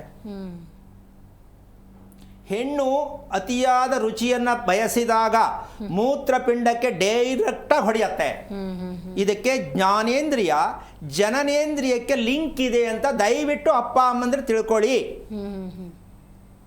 ಚಿಕ್ಕ ಮಕ್ಕಳು ಆ ಭಾಗಕ್ಕೆ ಕೈ ಹಾಕ್ತಾ ಇದ್ದಾರೆ ಅಂದರೆ ಲೆಕ್ಕ ಹಾಕಿ, ಆ ಮಗುವಿನ ಒತ್ತಡ ಜಾಸ್ತಿ ಆಗಿದೆ, ತಾಯಿಯ ಗರ್ಭದಲ್ಲಿ ಒತ್ತಡ ಜಾಸ್ತಿ ಆಗಿದೆ. ಆ ಮಗು ಅದನ್ನು ಪಾಪ ಮುಟ್ಕೊಳ್ಳೋಕೆ ಪ್ರಯತ್ನ ಮಾಡುತ್ತೆ, ನಾವು ಗಮನ ತಗೊಳ್ಳಲ್ಲ, ಪಾಪ ಚಿಕ್ಕ ಮಗು ಅಲ್ವಾ ಅಂತ. ಅದು ಮುಂದೆ ಯಾವ ರೇಖೆಗೆ ಹೋಗುತ್ತೆ ಅಂತ ಪ್ರತಿಯೊಬ್ಬರು ಅರ್ಥ ಮಾಡ್ಕೋಬೇಕು. ಇದನ್ನು ಯಾವ ಕಾರಣಕ್ಕೂ ಯಾರು ಹೇಳಲಿಕ್ಕಾಗಲ್ಲ. ಅದನ್ನು ನಾವು ಪ್ರೂವ್ ಮಾಡಿ ತೋರ್ಸೋಕ್ಕೆ ರೆಡಿ ಇರ್ತೀವಿ. ಅಮ್ಮ, ಎಷ್ಟೋ ಜನ ಬಂದು ಅಪ್ಪ ಅಮ್ಮನಿಗೆ ಗೊತ್ತಿಲ್ಲ ಲವ್ ಮಾಡೋದು. ನಾನು ಫಸ್ಟ್ ಟಾಪಿಕ್ ಎತ್ತದೇ ಅದು. ಎಷ್ಟು ವರ್ಷ ಆಗಿದೆ ಲವ್ ಮಾಡಿ ಹೇಳ್ಬಿಡು ಮೊದಲು ಅಂತೀನಿ. ಫಸ್ಟು ಕತ್ತು ಎತ್ತಕ್ಕೆ ಬಿಡಲ್ಲ ನಾನು. ಫಸ್ಟು ಲವ್ ಮಾಡಿ ಶುರು ಮಾಡಿ ಎಷ್ಟು ವರ್ಷ ಆಗಿದೆ, ಅಪ್ಪ ಅಮ್ಮ ಶಾಕ್ ಆಗ್ತಾರೆ ಹೆಂಗಿದು ಅಂತ. ಕೇಳಿಸ್ಕೊಳ್ಳಿ ಹೆಂಗೇನೆ. ಇದನ್ನೇ ಫಸ್ಟ್ ನಾನು ಕಂಡುಹಿಡಿಯೋದು. ಎಷ್ಟೋ ಜನ ಹೆದರ್ಕೊಂಡು ಬರಲ್ಲ, ಅಯ್ಯೋ ಹೋಗಿ ಇದನ್ನು ನೇರ ಹೇಳ್ಬಿಡ್ತಾರಪ್ಪ, ಆಗಲ್ಲ ನಮಗೆ ಅಂತ ಹೆದರ್ಕೋತಾರೆ ಆಫೀಸಲ್ಲಿ ಬಂದರೆ. ಕಾರಣ ಏನಂದರೆ, ನಾನು ಹೆದರಿಸುವಂಥ ಪ್ರಶ್ನೆ ಹೇಳ್ತಕ್ಕಂಥ ಸತ್ಯ ಹೊರಗೆ ನಿಮ್ಮ ಎಚ್ಚರಿಕೆ. ಮಕ್ಕಳು ಓದ್ತಾ ಇದ್ದಾರೆ ಅಂತ ಖುಷಿ ಪಡ್ತಾರೆ, ತುಂಬ ಬ್ರಿಲಿಯಂಟ್ ಇದ್ದಾರೆ ಅಂತ ಖುಷಿ ಪಡ್ತಾರೆ. ನೋಡಮ್ಮ ಎಷ್ಟು ಚೆನ್ನಾಗಿ ತೋರಿಸ್ತಾರೆ ಅಲ್ವಾ? ಇದೆಲ್ಲ ಮಕ್ಕಳು ಖುಷಿ. ಚಿಕ್ಕ ಮಕ್ಕಳು ಇದ್ದಾಗ ಇವೆಲ್ಲ ತೋರ್ಸಕ್ಕೆ ನೋಡೋಕ್ಕೆ ಖುಷಿ. ಆದರೆ ಮಕ್ಕಳು ವಯಸ್ಸಿಗೆ ಬಂದಾಗ ಅವ್ರಿಗೆ ಆಗುವಂಥ ತೊಂದರೆಗಳು, ವಯಸ್ಸಿಗೆ ಮೀರಿ ಆಗುವಂಥದ್ದು, ವಯಸ್ಸಿಗೆ ಮುಂಚಿತವಾಗಿ ಆಗುವಂಥ ದುರಂತಗಳು ನಮ್ಮ ಎಚ್ಚರಿಕೆಯ ತಪ್ಪಿನಿಂದ ಮಕ್ಕಳಿಗೆ ವಿದ್ಯಾಭ್ಯಾಸನೇ ಮುಖ್ಯ ಅಲ್ಲ, ದೇಹದ ಅಭ್ಯಾಸ ಅತಿ ಮುಖ್ಯವಾಗಿ ಕಲಿಸ್ಬೇಕು ತಂದೆ ತಾಯಿ. ಮಹಾದೇವಿ ಅಂತ ಕರೆ ಮಾಡಿದ್ದಾರೆ. ನಮಸ್ಕಾರ ಮಹಾದೇವಿ ಅವರೇ. ಮಹಾದೇವಿ ಅವರೇ, ಎಲ್ಲಿಂದ ಕರೆ ಮಾಡ್ತಿದ್ದೀರಿ? ನಾವು ದಾವಣಗೆರೆಯಿಂದ ಮೇಡಮ್. ಓಕೆ, ಗುರುಗಳಿದ್ದಾರೆ, ಮಾತಾಡಿ. ಹಲೋ, ಹರಿ ಓಂ ಗುರುಜಿ. ನಾರಾಯಣ, ಹೇಳಮ್ಮ. ಮಗನ ಬಗ್ಗೆ ಕೇಳ್ಬೇಕಾಯ್ತು ಗುರುಜಿ. ತಮ್ಮನಾ? ಮಗ ಮಗ ಮಗ ಗುರುಜಿ. ಏನ್ ನಕ್ಷತ್ರ? ನಕ್ಷತ್ರ ಸಿಂಹ ರಾಶಿ. ಮಗ ಎಷ್ಟು ವಯಸ್ಸು? ವಯಸ್ಸೆಷ್ಟಮ್ಮ? ವಯಸ್ಸು 25 ಗುರುಗಳೇ. ಏನ್ ಮಾಡ್ತಾ ಇದ್ದಾನೆ? ಪೆಟ್ರೋಲ್ ಬಂಕ್ ಕೆಲಸ ಮಾಡ್ತಾ ಇದ್ದಾನೆ ಬೆಂಗಳೂರಲ್ಲಿ. ಸಂಪಾದನೆ ಮಾಡ್ತಾ ಇದ್ದಾನೆ. ಇನ್ನೇನ್ ಬೇಕು ಇವಾಗ? ಮದುವೆ ಬಗ್ಗೆ ಕೇಳ್ಬೇಕಿತ್ತು ಗುರುಗಳೇ. ಮದ್ವೆ? ಮದುವೆ ಬಗ್ಗೆ. ನೀವು ಮಾಡೋದಾ ಅವನೇ ಮಾಡ್ಕೊಳ್ಳೋದಾ? ನಾವೇ ಮಾಡ್ಬೇಕು ಗುರುಗಳೇ. ಗ್ಯಾರಂಟಿನಾ ಮಾಡ್ತೀವಿ ಅಂತ? ಗುರುಗಳೇ, ಕಷ್ಟ ಅನ್ಸುತ್ತೆ ನನ್ನ ಪ್ರಕಾರ. ನಿಮ್ಮ ಯಜಮಾನ್ ಏನು ಮಾಡೋದು? ನಮ್ಮ ಯಜಮಾನ್ ಪ್ರಿಂಟಿಂಗ್ ಪ್ರೆಸ್ಸಿಗೆ ಹೋಗ್ತಾರೆ ಗುರುಗಳೇ. ಅಮ್ಮ? ಪ್ರಿಂಟಿಂಗ್ ಪ್ರೆಸ್ಸಿಗೆ ಹೋಗ್ತಾರೆ ಗುರುಗಳೇ. ಓಕೆ. ನಿಮ್ಮ ಮಗ ಮನೆಗೆ ಎಷ್ಟೊತ್ತಿಗೆ ಬರ್ತಾನೆ? ಬೆಂಗಳೂರಲ್ಲಿ ಇರೋದು ಗುರುಗಳೇ. ಸರಿ, ಮನೆಗೆ ಬಂದಾಗ ಎಲ್ಲರೂ ಹೋದ್ರೆ ಮನೆಗೆ ಎಷ್ಟೊತ್ತಿಗೆ ಬರ್ತಾನೆ? ಸ್ವಲ್ಪ ಲೇಟಾಗಿ ಬರ್ತಾನೆ ಗುರುಗಳೇ. ಲೇಟ್ ಅಂದ್ರೆ ಹೇಳಮ್ಮ. 11 ಗಂಟೆ, 10:30, 11. ಬೆಳಗ್ಗೆ 11 ಗಂಟೆಗೆ ಹೇಳ್ಬೋದಾ? ಬೆಳಗ್ಗೆ ಬೇಗ ಎದ್ದೇಳ್ತಾನೆ ಗುರುಗಳೇ. ಅಲ್ಲ, ಎಲ್ಲೂ ಹೋಗದೆ ಇದ್ರೆ? ಎಲ್ಲೂ ಹೋಗದ ಇದ್ರೆ ಒಂದು ಸ್ವಲ್ಪ ಲೇಟಾಗಿ ಎದ್ದೇಳ್ತಾನೆ. 8:30, 9 ಗಂಟೆಗೆ. ಈಗ ಇದರಿಂದ ಏನು ಗೊತ್ತಾಯ್ತಮ್ಮ ನಿನಗೆ? ಲೇಟಾಗಿ ಮಲ್ಕೊಳ್ಳೋದು, ಲೇಟಾಗಿ ಹೇಳೋದ್ರಿಂದ ಏನು ಗೊತ್ತಾಯ್ತು? ತಿಳ್ಕೊಂಡಿದ್ಯಾ? ತಿಳ್ಕೊಂತ ಇದ್ದಾನೆ ಗುರುಗಳೇ. ನೀವು ಹೇಳ್ತಾ ಇದ್ದೀರಲ್ಲ, ನನಗೂ ಅರ್ಥ ಆಗ್ತಾ ಇತ್ತು. ಅರ್ಥ ಆಗಿದೆಯಾ? ಹೋಗ್ಲಿ, ಸಿಂಹರಾಶಿಯ ಹುಡುಗ ಹುಡುಗಿ ಹೇಗಿರ್ತಾರೆ ಅನ್ನೋದು ಹೇಳೋದನ್ನ ಅರ್ಥ ಮಾಡ್ಕೊಂಡಿದ್ಯಾ? ಹೋಗ್ಲಿ, ಅರ್ಥ ಆಗಿದೆಯಾ? ಅರ್ಥ ಆಗೈತೆ ಗುರುಗಳೇ. ರಕ್ತ ಟೆಸ್ಟ್ ಮಾಡಿಸಿದ್ದು ಖುಷಿ ಆಯ್ತು. ಯಾವುದಕ್ಕೆ? ಇವತ್ತು ನೀವು ಸಿಕ್ಕಿದ್ದು, ನಿಮ್ ಜೊತೆ ಮಾತಾಡ್ತಾ ಇರೋದು ತುಂಬಾ ಖುಷಿ ಆಗ್ತಾ ಇತ್ತು ಗುರುಗಳೇ. ವಿಚಾರಕ್ಕಿನ್ನ ಮಾತಾಡಿದ್ದೆ ಖುಷಿ. ಹ್ಞೂ ಸರ್ ಹ್ಞೂ ಗುರುಗಳೇ ಓಕೆ ಬಹಳ ದಿವಸದಿಂದ ಟ್ರೈ ಮಾಡ್ತಾ ಇದ್ದೆ ಗುರುಗಳೇ ಸರಿಮಾ ಮಾಡ್ಲಿಲ್ದಂಗ್ ನೋಡ್ತಾ ಸರಿಮಾ ಇದ್ದೆ. ಆಯಿತು. ನಿಮ್ಮ ಹ್ಮ್. ಮಗ ಅವನು ಇರ್ತಕ್ಕಂತಹ ಒಂದು ವಿಚಾರದಲ್ಲಿ ಬೇಜಾರು ಅನ್ನತಕ್ಕಂಥದ್ದು ಗೊತ್ತಾ ಅಮ್ಮ? ನಿಮ್ಮ ಮಗ ಬೇಜಾರು ಅಂತ ಹೇಳೋದು ಹ್ಞೂ ಬೇಜಾರಾಗಿರ್ತಾನ್ರಿ ಗುರುಗಳೇ. ಏನಕ್ಕಿರ್ಬೋದು? ಈಗ ಈ ಬೇಜಾರು ಅಂತಕ್ಕಂತಹ ಒಂದು ವಿಚಾರ ಮನುಷ್ಯ ಅಂದಮೇಲೆ ಅವೆಲ್ಲ ಯೋಚನೆ ಮಾಡೋದು, ಬೇಜಾರು ಮಾಡ್ಕೊಳ್ಳೋದು, ಕೋಪ ಮಾಡ್ಕೊಳ್ಳೋದು ಸಹಜ ಅಂತಾನೆ ಅಮ್ಮ. ನಾನು ಹಂಗೆ ತಾನೇ ಹೇಳೋದು. ಹೌದೌದು. ಯಾಕೆ ಬರಬೇಕದು? ಅಂದರೆ ಇರಲೇಬಾರದು ಅಂತ ಹೇಳ್ತಾ ಇಲ್ಲ ನಾನು. ನಮ್ಮನ್ನು ಯಾಕೆ ಹಿಂಬಾಲಿಸುತ್ತದು? ಇದು ಅವನ ದೇಹದಲ್ಲಿ ಹರಿತಾ ಇರತಕ್ಕಂಥ ರಕ್ತದಲ್ಲಿ ಆಗ್ತಾ ಇರತಕ್ಕಂತಹ ಒಂದು ಕಾಣದೇ ಇರತಕ್ಕಂಥ ಒಂದು ಅನಾಹುತ. ಏನದು? ನೀರು ಕುಡಿಯೋದಕ್ಕೆ ಜ್ಞಾಪಕ ಬರಲ್ಲ ಈ ಸಿಂಹರಾಶಿಯವರಿಗೆ. ಯಾಕೆಂದರೆ ಯೋಚನೆ ಮಾಡೋಕ್ಕೆ ಹೋಗ್ತಾರೆ. ಆಮೇಲೆ ಊಟ ತಿನ್ನೋದ್ರಲ್ಲಿ ತುಂಬ ಯೋಚನೆ ಮಾಡ್ತಾರೆ. ಇದು ಈ ಥರ ಇದ್ದರೆ ಚೆನ್ನಾಗಿರ್ತಿತ್ತು, ಇದೇನು ಹಿಂಗೆ ಅಡುಗೆ ಮಾಡೋರಲ್ಲ. ಅಂದರೆ ಏನು ಸಿಗದೇ ಇರುತ್ತೋ ಅದನ್ನು ಯೋಚನೆ ಮಾಡ್ತಕ್ಕಂಥ ಪ್ರಕ್ರಿಯೆ ಸಿಂಹರಾಶಿಗಿರುತ್ತೆ. ಇದಕ್ಕೆ ಮಾನಸಿಕ ರೋಗಿ ಅಂತ ತಿಳಿದವ್ರು ಹೇಳ್ತಾರೆ. ಇದು ಇವತ್ತಿಂದಲ್ಲ, ತಾಯಿ ಗರ್ಭದಲ್ಲೇ ಬಂದಿರತಕ್ಕಂಥದ್ದು ಇದು. 25 ವರ್ಷ ಮಗನ ಬೆಳೆಸಿದ್ದಾರೆ, ಬೆಂಗಳೂರಿಗೆ ಕೆಲಸಕ್ಕೆ ಕಳಿಸಿದ್ದಾರೆ. ಆದರೆ ಮಗನ ಮನಸ್ಸು ಏನೆಲ್ಲ ಆಗೋಗಿದೆ ಅಂತ ಇವ್ರಿಗಿನ್ನೂ ಗೊತ್ತಾಗಿಲ್ಲ. ಈಗ ಮದುವೆ ಹೆಂಗೋ ಮಾಡಿಬಿಟ್ರೆ ಆಯಿತು, ಕೈ ತೊಳ್ಕೊಂಬಿಡೋಣ ಅಂತ ಇವರು. ಅಷ್ಟು ಸುಲಭವಾಗಿ ಮದುವೆ ನಡೆಯುತ್ತೆ ಅನ್ನೋದು ಅಷ್ಟು ಸುಲಭದ ಮಾತಂತೂ ಅಲ್ಲ. ಯಾಕೆ ಅಂದರೆ ಮನಸ್ಸು ಸ್ಥೀಮಿತವಾಗಿರ್ತಕ್ಕಂಥ ರೀತಿಯಲ್ಲಿ ಸಿಂಹರಾಶಿಗೆ ಇರೋದೇ ಇಲ್ಲ.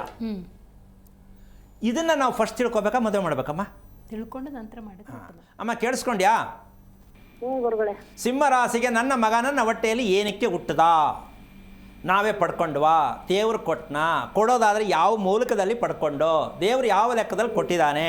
ಸಂದೇಶ, ಕುಟುಂಬಕ್ಕೆ ಸಂದೇಶವೇ ಮಗು ಹುಟ್ಟುವುದು ಅಂತ ನಮ್ಮ ಜನಗಳಿಗೆ ಅರ್ಥ ಆಗಿಬಿಟ್ರೆ ಸಾಕು. ತಿಳ್ಕೊ ತಾಯಿ, ಪ್ರಯತ್ನ ಮಾಡು. ಮದುವೆ ಮಾಡಿಬಿಡ್ಬೇಡ, ಫಸ್ಟು ಅವನು ತಿಳ್ಕೊಂಡು ನಂತರ ನೀವು ಪ್ರಯತ್ನ ಮಾಡಿ. ಒಳ್ಳೆಯದಾಗಲಿ. ಓಕೆ ಗುರುಗಳೀಗ ನಾವು ಕಾರ್ಯಕ್ರಮದಲ್ಲಿ ಆಗಾಗ ಹೇಳ್ತಾನೆ ಇದ್ದೀವಿ ನಕ್ಷತ್ರಗಳ ಕುರಿತಂತೆ. ನಕ್ಷತ್ರ ತಿಳ್ಕೊಂಡು ಮಾಡಿ ಅಂತ. ಬಹುತೇಕ ಕೆಲವರು ವಯಸ್ಸಾದವ್ರಿಗೆ, ಈಗ 40 ಗ್ರಾಮೀಣ ಭಾಗದಲ್ಲಿದ್ದವ್ರಿಗೆ, ಅವ್ರಿಗೆ ಹುಟ್ಟಿದ ಸಮಯನೇ ಗೊತ್ತಿರೋದಿಲ್ಲ. ಹುಟ್ಟಿದ ಸಮಯದ ಆಧಾರದಲ್ಲಿ ನಕ್ಷತ್ರವನ್ನು ಕಂಡುಕೊಳ್ಳುವಂಥ ಪ್ರಕ್ರಿಯೆ ಬಂದರೆ ಅವ್ರಿಗೆ ಏನು ಮಾಡಬೇಕು? ನಿಮ್ಮ ಸಲಹೆ ಏನು? ಒಂದು ವಿಚಾರ ಏನಂದರೆ, ಪ್ರಶ್ನಾವಳಿಯಲ್ಲಿ ಏನಾದರೂ ಒಂದು ವಿಚಾರ ಹೇಳಂದ್ರೆ, ಅಮ್ಮ ಇದೆಲ್ಲ ಮ್ಯಾಜಿಕ್ ಅಮ್ಮ. ಈ ಪ್ರಶ್ನಾವಳಿ ಅಂತಾರಲ್ಲ, ಇದೆಲ್ಲ ಟೋಟಲಿ ಮ್ಯಾಜಿಕ್. ಅದು ನಕ್ಷತ್ರ ತಿಳ್ಕೊಳಕ್ಕೆ ಅಲ್ಲ, ಒಂದು ನಿಮಿಷ ಹೇಳ್ತೀನಿ. ಇಲ್ಲಿ ನಕ್ಷತ್ರ ಏನಕ್ಕೆ ಬೇಕಾಗತ್ತೆ ಅಂದ್ರೆ, ನಕ್ಷತ್ರದಿಂದ ಮದುವೆ ಮಾಡಕ್ಕಲ್ಲ ನಕ್ಷತ್ರ ಬೇಕಾಗೋದು.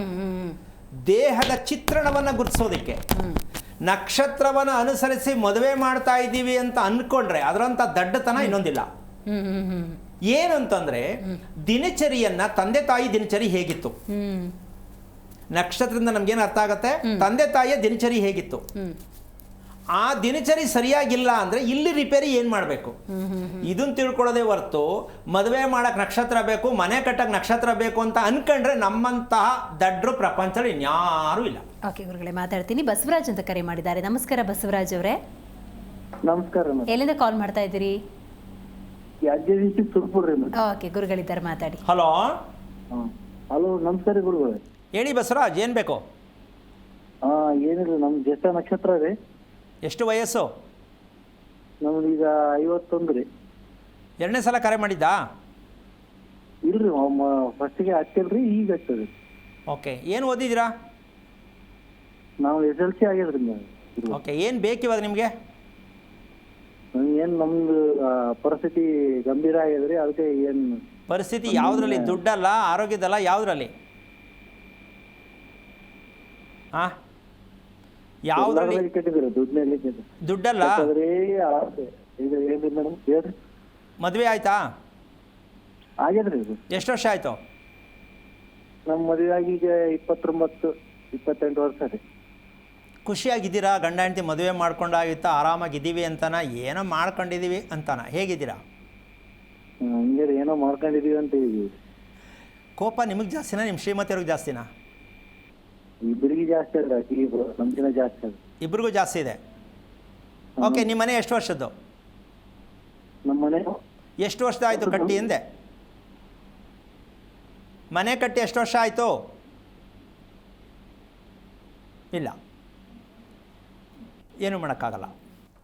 ಯಾಕೆಂದರೆ ಕೆಲವು ನಕ್ಷತ್ರಗಳು ರಾಶಿಗಳು ದೇವಸ್ಥಾನಕ್ಕೆ ಹೋದ್ರೂ ಬೇರೆಯವ್ರ ಬಾಗಿಲು ತೆಗೆದ್ರೆ ರೋಗಗಳ ಬಾಗಿಲು ಮುಚ್ಚಿಬಿಟ್ಟಿರ್ತಾರೆ. ಈ ಥರದ ಕೆಲವು ರಾಶಿಗಳಿದೆ. ಆಮೇಲೆ ವೆಹಿಕಲ್ ಅವತ್ತೇ ಲೇಟಾಗಿ ಬರುತ್ತೆ, ಕೆಟ್ಟೋಗಿ ನಿಂತಿರುತ್ತೆ, ಇವ್ರು ಹತ್ತದ ಮೇಲೆ ಕೆಟ್ಟೋಗ್ಬೋದು. ನಾನು ಪಾಪಿ ಎಲ್ಲಿಗೆ ಹೋದ್ರೂ ಹಿಂಗೆ ಆಗುತ್ತಲ್ಲ ಅಂತ ಅವರಷ್ಟು ಅವರೇ ಪೇಚ್ಕೋತಾರೆ. ಯೋಗ ಯೋಗ್ಯತೆ ಅಂತ ಹೇಳ್ಬೋದು, ಅವರೇ ಪೇಚ್ಕೋತಾರೆ. ಅಲ್ಲಿ ಯೋಗ ಬರೋದೇ ಇಲ್ಲಮ್ಮ. ಅಲ್ಲಿ ವಿಷಯ ಇಷ್ಟೇ, ನಮ್ಮ ದೇಹದ ಮನಸ್ಸಿನ ಪರಿಚಯ ಇಲ್ಲದವರೆಗೆ ಈ ಸಮಸ್ಯೆ ಸದಾ ಕಾಡುತ್ತೆ. ಮನಸ್ಸಿನ ದೇಹದ ಪರಿಚಯ ಇರಬೇಕು ಅಂತಕ್ಕಂಥ ವಿಚಾರ ನಮ್ಮ ದೇಶದಲ್ಲಿ ಓಪನ್ ಆಗತ್ತಾ ಡೌಟ್ ನನಗೆ. ಆದ್ರೆ ಪರಿಚಯ ಇಲ್ಲದೆ ಬದುಕ್ತೀರಾ ಹೆಂಗೆ ನೀವು? ಏನಮ್ಮ, ಮನಸ್ಸಿನ ಬಗ್ಗೆ ಗೊತ್ತಿಲ್ಲ, ಮನಸ್ಸು ಅನ್ನೋದು ಏನಿದೆ ಗೊತ್ತಿಲ್ಲ, ದೇಹ ಅನ್ನೋದು ಏನು ನಮ್ಮದೇ ಅಂತೀವಿ. ಎಲ್ಲಿವರೆಗೂ ನಿಂದೆ ಕೆಟ್ಟು ನಿಂತಿದೆಯಲ್ಲ, ದೇಹ ಕೆಟ್ಟೋಗಿದೆಯಲ್ಲ, ಅದಕ್ಕೆ ರಿಪೇರಿ ಏನು? ರಿಪೇರಿ ಇಲ್ಲ. ಅದು ರಿಪೇರಿ ಯಾರು ಮಾಡ್ಕೋಬೇಕು? ನಾವೇ ಮಾಡ್ಕೋಬೇಕು. ನಾವೆಲ್ಲಿಗೆ ಹೋಗ್ತೀವಿ? ಇನ್ನೊಬ್ರ ಹತ್ರ ಕೇಳಕ್ಕೆ ಹೋಗ್ತೀವಿ. ಎಷ್ಟು ಮಟ್ಟಿಗೆ ಸರಿ ಇದು? ಹಾಗಂತ ಇನ್ನೊಬ್ರ ಹತ್ರ ತಿಳ್ಕೊಬೇಡಿ, ಹೋಗಬೇಡಿ ಅಂತ ನಾನು ಹೇಳ್ತಾ ಇಲ್ಲ. ಫಸ್ಟು ನಿಮ್ಮ ದೇಹದ ಚಿತ್ರಣವನ್ನು ನೀವು ಗುರುತಿಸ್ಕೋಬೇಕು. ನನಗೆ ಎಷ್ಟರ ಮಟ್ಟಕ್ಕೆ ದೇಹದಲ್ಲಿ ಹಿಂಸೆ ಆಗ್ತಾ ಇದೆಯಾ ಇಲ್ವಾ, ಆದರೆ ಯಾವುದರಿಂದ ಆಗ್ತಾ ಇದೆ, ಊಟದಿಂದನ ನಿದ್ದೆಯಿಂದನ, ಇದನ್ನು ತಿಳ್ಕೊಂಡ್ರೆ ಮತ್ತೆ ತುಂಬಾ ಆದಷ್ಟು ಮಟ್ಟಕ್ಕೆ ಬಚಾವಾಗ್ಬೋದು. ಈ ಪ್ರಕ್ರಿಯೆ ಯಾರೂ ಇಷ್ಟಪಟ್ಟಿಲ್ಲ, ಗುರ್ತಿಸಿಲ್ಲ ಅಂತ ಅನ್ಕೋಬೋದು. ಆ ಥರ ಗುರ್ತಿಸಿದ್ರೆ ರೋಗಗಳು ಅನ್ನೋದು ನಮ್ಮ ಹತ್ರ ಬರೋದೇ ಅಂತಕ್ಕಂಥ ವಿಚಾರ ಆವಾಗಲೇ ಹೇಳಿದೆ. ನಾವು ರೋಗಗಳನ್ನು ಅಪ್ಕೋತಾ ಇದ್ದೀವಿ. ನಾವು ಯಾವುದೇ ರೋಗ ಆಗಿರಲಿ, ಅದಕ್ಕೊಂದು ಸಣ್ಣ ಉದಾಹರಣೆ ಕೊಡ್ತೀನಿ. ಶುಗರ್ ಟೆಸ್ಟ್ ಮಾಡಿಸೋಣ, BP ಟೆಸ್ಟ್ ಮಾಡಿಸೋಣ, ದಿನ ಒಂದೇ ಥರ ಇರುತ್ತಾ? ಇಲ್ಲ ತಾನೇ? ಹಾಗಿದ್ಮೇಲೆ ಪಕ್ಕ ಅಂತ ನಾವು ಅದರ ಹಿಂದೆ ಬೀಳೋದು ಎಷ್ಟು ಮಟ್ಟಕ್ಕೆ ಸರಿ? ಅಂದರೆ ಕಾಯಿಲೆ ಇದೆ, ಕಾಯಿಲೆ ಇಲ್ಲ, ಡಿಸೈಡ್ ನಿಮ್ಮದು. ಹೇಳಿದ್ದೆಲ್ಲ ಹಾಗೆ ಪ್ರತಿದಿನ ಇರುತ್ತೆ, ಅದು ಸಾಧ್ಯ ಇಲ್ಲ. ನಿನ್ನೆ ತಿಂದಂಥ ಊಟ ಇವತ್ತು ತಿಂದಿರಲ್ಲ, ಇವತ್ತು ತಿಂದಂಥ ಊಟ ನಾಳೆ ತಿಂದಿರಲ್ಲ. ವೈಪರೀತ್ಯ ಇರುತ್ತಾ ಇಲ್ವಾ? ಅದನ್ನು ಗಮನಿಸ್ಕೋಬೇಕಾದ ಜವಾಬ್ದಾರಿ ಯಾರ್ದು? ನಮ್ಗೆ ಏನೋ ಮಾಡೋಕ್ಕಾಗಲ್ಲ, ಡಾಕ್ಟ್ರು ಮಾತ್ರೆ ಕೊಟ್ಟರೆ ನುಂಗಬೇಕು, ಇಷ್ಟೇ ಫಿಕ್ಸ್ ಆಗ್ಬಿಟ್ಟಿರ್ತೀವಿ ನಾವು. ಅರೆ, ಆ ಮಾತ್ರೆ ತಿನ್ನೋದನ್ನ ಕಮ್ಮಿ ಮಾಡ್ಕೊಳಕ್ ಪ್ರಯತ್ನ ಮಾಡೋಣ. ಯಾರು ಮಾಡ್ತಾರ? ಮಾಡ್ಬೇಕಾ ಬೇಡವಾ? ಮಾಡಲೇಬೇಕು. ಮಾಡಲ್ವೇ? ಅವರೇ ಹೇಳ್ಬಿಡ್ತಾರೆ, ಎಷ್ಟು ತಿಂಗಳು ತಿನ್ಬೇಕು, ಎಷ್ಟು ವರ್ಷ ತಿನ್ಬೇಕು ಡಾಕ್ಟ್ರೇ, ಅವರೇ ಕೇಳ್ತಾರೆ. ಅಂದ್ರೆ ಎಷ್ಟು ಚೆನ್ನಾಗಿ ಅಪ್ಕೊಂಡಿದೀವಿ ನಾವು ಅಂತ. ಅಮ್ಮ, ಈ ಸರಿ ಅಂತೀಯ ಇದನ್ನು ಕೇಳೋದು? ಅದು ಹಂಗನಕ್ಕಿಂತ ಗುರುಗಳು, ಈಗ ದೇಹಕ್ಕೆ ನಾವು ಹಾಕುವಂತಹ ಫುಡ್ ಅನ್ನೋದು ಅನಾರೋಗ್ಯಕ್ಕೆ ಎಷ್ಟು ಕಾರಣ ಆಗುತ್ತೋ, ಮಾನಸಿಕ ಸ್ಥಿತಿಗತಿಗಳು ಅನ್ನೋದು ಕೂಡ ಅಷ್ಟೇ ಕಾರಣ ಆಗುತ್ತೆ. ಇವತ್ತು ಸ್ಟ್ರೆಸ್ ಓರಿಯೆಂಟೆಡ್ ಡಿಸೀಸ್ಗಳೇ ಜಾಸ್ತಿ ಆಗಿರುವಂಥದ್ದು. ಆಹಾರ ಒಂದು ಪಾಲಿದ್ರೆ ಮಾನಸಿಕ ಸ್ಥಿತಿ, ಭಾವನಾತ್ಮಕ ಸ್ಥಿತಿ ಕೂಡ ಅನಾರೋಗ್ಯಕ್ಕೆ ಆಗ್ತಾ ಇದೆ. ಒಂದು ನಿಮಿಷ, ನನ್ನ ಪ್ರಶ್ನೆ ಇಷ್ಟೇ, ಅದು ನನ್ನ ವೈಯಕ್ತಿಕ ಪ್ರಶ್ನೆ ಅಲ್ಲ. ನಿಮಗೆ ಏನರಿ ಒತ್ತಡ ಅನ್ನೋದಕ್ಕೆ ಕಾರಣ ಏನು? ಯಾಕೆ ಬರಬೇಕದು ಒತ್ತಡ? ಯಾಕೆ ಮನುಷ್ಯನಿಗೆ ಬರುತ್ತೆ? ಇಲ್ಲಿವರೆಗೂ ಆಗಿಲ್ಲ, ಯಾರು ಹೇಳ, ಸುಮ್ಮನೆ ಕಥೆ ಹೇಳ್ಕೊಂಡು ಹೋಗ್ತಾ ಇದೀವಿ ನಾವು. ಒತ್ತಡದ ಸ್ಥಿತಿ ನಮಗೆ ಯಾಕೆ ಬೇಕು? ಅಲ್ಲ ರೀ, ನಿದ್ದೆ ಮಾಡದೇ ಇದ್ರೆ ಒತ್ತಡ ಬರೋದು ಇನ್ನೇನಾಗತ್ತೆ? ನಿದ್ದೆಗೆ ಒಂದು ನಿಮಿಷ, 8-9 ಗಂಟೆ ಒಬ್ಬ ವ್ಯಕ್ತಿಗೆ ಬೇಕು ಅನ್ನೋ ಒಂದು ಕಾನ್ಸೆಪ್ಟಿನ ನಡುವೆ ಕೆಲವೊಬ್ಬರಿಗೆ 3 ಗಂಟೆಗೆ ಸಂತೃಪ್ತ ನಿದ್ದೆ ಅನ್ನೋದಿರುತ್ತೆ. ಒಂದು ನಿಮಿಷ, ಇಲ್ಲಿ ಇಷ್ಟೇ ಗಂಟೆ ನಿದ್ದೆ ಮಾಡಬೇಕು ಅನ್ನೋದು ಯಾವುದೇ ಕಾರಣಕ್ಕೂ ಸೂಕ್ತವಾದ ಮಾಹಿತಿ ಅಲ್ಲ. ಮನಸ್ಸಿನಲ್ಲಿ ಇರ್ತಕ್ಕಂತಹ ಆರೋಗ್ಯ ಸ್ಥಿತಿಯ ಮೇಲೆ ಮನಸ್ಸಿಗೆ ಮುಖ್ಯವಾಗಿರ್ತಕ್ಕಂಥ ಔಷಧಿ ಯಾವುದು? ಮನಸ್ಸಿಗೆ ಬೇಡ, ದೇಹಕ್ಕೆ ನಿದ್ದೆಗೆ ಔಷಧಿ ಯಾವುದು ಅಂದ್ರೆ ಯಾವ್ದು ಹೇಳ್ಬೋದಮ್ಮ? ನಿದ್ದೆಗೆ ಔಷಧಿ ಯಾವುದು? ತಗೋಬೇಕು ಔಷಧಿನ? ಇಲ್ಲ ಇಲ್ಲ ಇಲ್ಲ, ಔಷಧಿ ಯಾವುದು? ಅಲ್ಲಿ ನಾವು ಮಲಗಕ್ಕೆ ಹೋಗ್ತೀವಿ ಅಂದ್ರೆ ಇಲ್ಲೇ ನಿದ್ದೆ ಬರಬೇಕು. ಅಲ್ಲ, ಒಂದು ನಿಮಿಷ, ಅದಕ್ಕೆ ಔಷಧಿ ಯಾವುದು? ಎಲ್ರಿಗೂ ಬರಲ್ಲ, ಎಲ್ರಿಗೂ ಬರಲ್ಲ ಅದು. ಅದಕ್ಕೆ ನಿದ್ದೆಗೆ ಔಷಧಿ ಯಾವುದು ಅಂತ ಕ್ವಶನ್ಗೆ ಆನ್ಸರ್ ಹೇಳ್ಬಿಡೋಣ. ತಂಪಾಗಿರ್ತಕ್ಕಂತಹ ದೇಹ, ತಂಪಾಗಿರುವ ದೇಹ ನಿದ್ದೆಯ ಔಷಧಿ. ಈಗ 99% ಭಾಗ, 99% ಭಾಗ 10 ಸಲ ಬೇಕಾದ್ರೆ ಹೇಳ್ತೀನಿ ನಾನು, 99% ಭಾಗ ಅಜೀರ್ಣ ವ್ಯವಸ್ಥೆಯಲ್ಲಿ ಇರುವಂತಹ ದೇಹಗಳಿಗೆ, ಅದಕ್ಕೊಂದು ಸಣ್ಣ ಉದಾಹರಣೆ ಹೇಳ. ಜಯದೇವ ಹಾಸ್ಪಿಟಲಲ್ಲಿ ನಾನು ವಿಚಾರ ಗಮನಿಸಿದ್ದೀನಿ. ರಾತ್ರಿ ಹೊತ್ತೇ ಹಾರ್ಟ್ ಅಟ್ಯಾಕ್ ಪೇಷಂಟ್ ಜಾಸ್ತಿ ಬರೋದು, ಹಗಲ್ಗಿನ್ನ. ಇದನ್ನ ಪ್ರತಿಯೊಬ್ಬರು ದಯವಿಟ್ಟು ಅರ್ಥ ಮಾಡ್ಕೋಬೇಕು. ರಾತ್ರಿ ಹೊತ್ತೇ ಹಾರ್ಟ್ ಅಟ್ಯಾಕ್ ಪೇಷಂಟ್ಗಳು ಅಂದ್ರೆ ಹಾರ್ಟ್ ಅಟ್ಯಾಕ್ ಆಗಿದೆ ಅಂತಲ್ಲ, ಆಗತ್ತೆ ಅಂತಲ್ಲ, ಭಯ. ಭಯಕ್ಕೆ ಅರ್ಧ ಸಮಸ್ಯೆ, ಭಯನೇ ಹಾರ್ಟ್ ಅಟ್ಯಾಕ್. ಹಂಗನ್ಬಿಟ್ಟು ಅದಿಲ್ಲ ನಾನು ಹೇಳ್ತಾ ಇಲ್ಲ.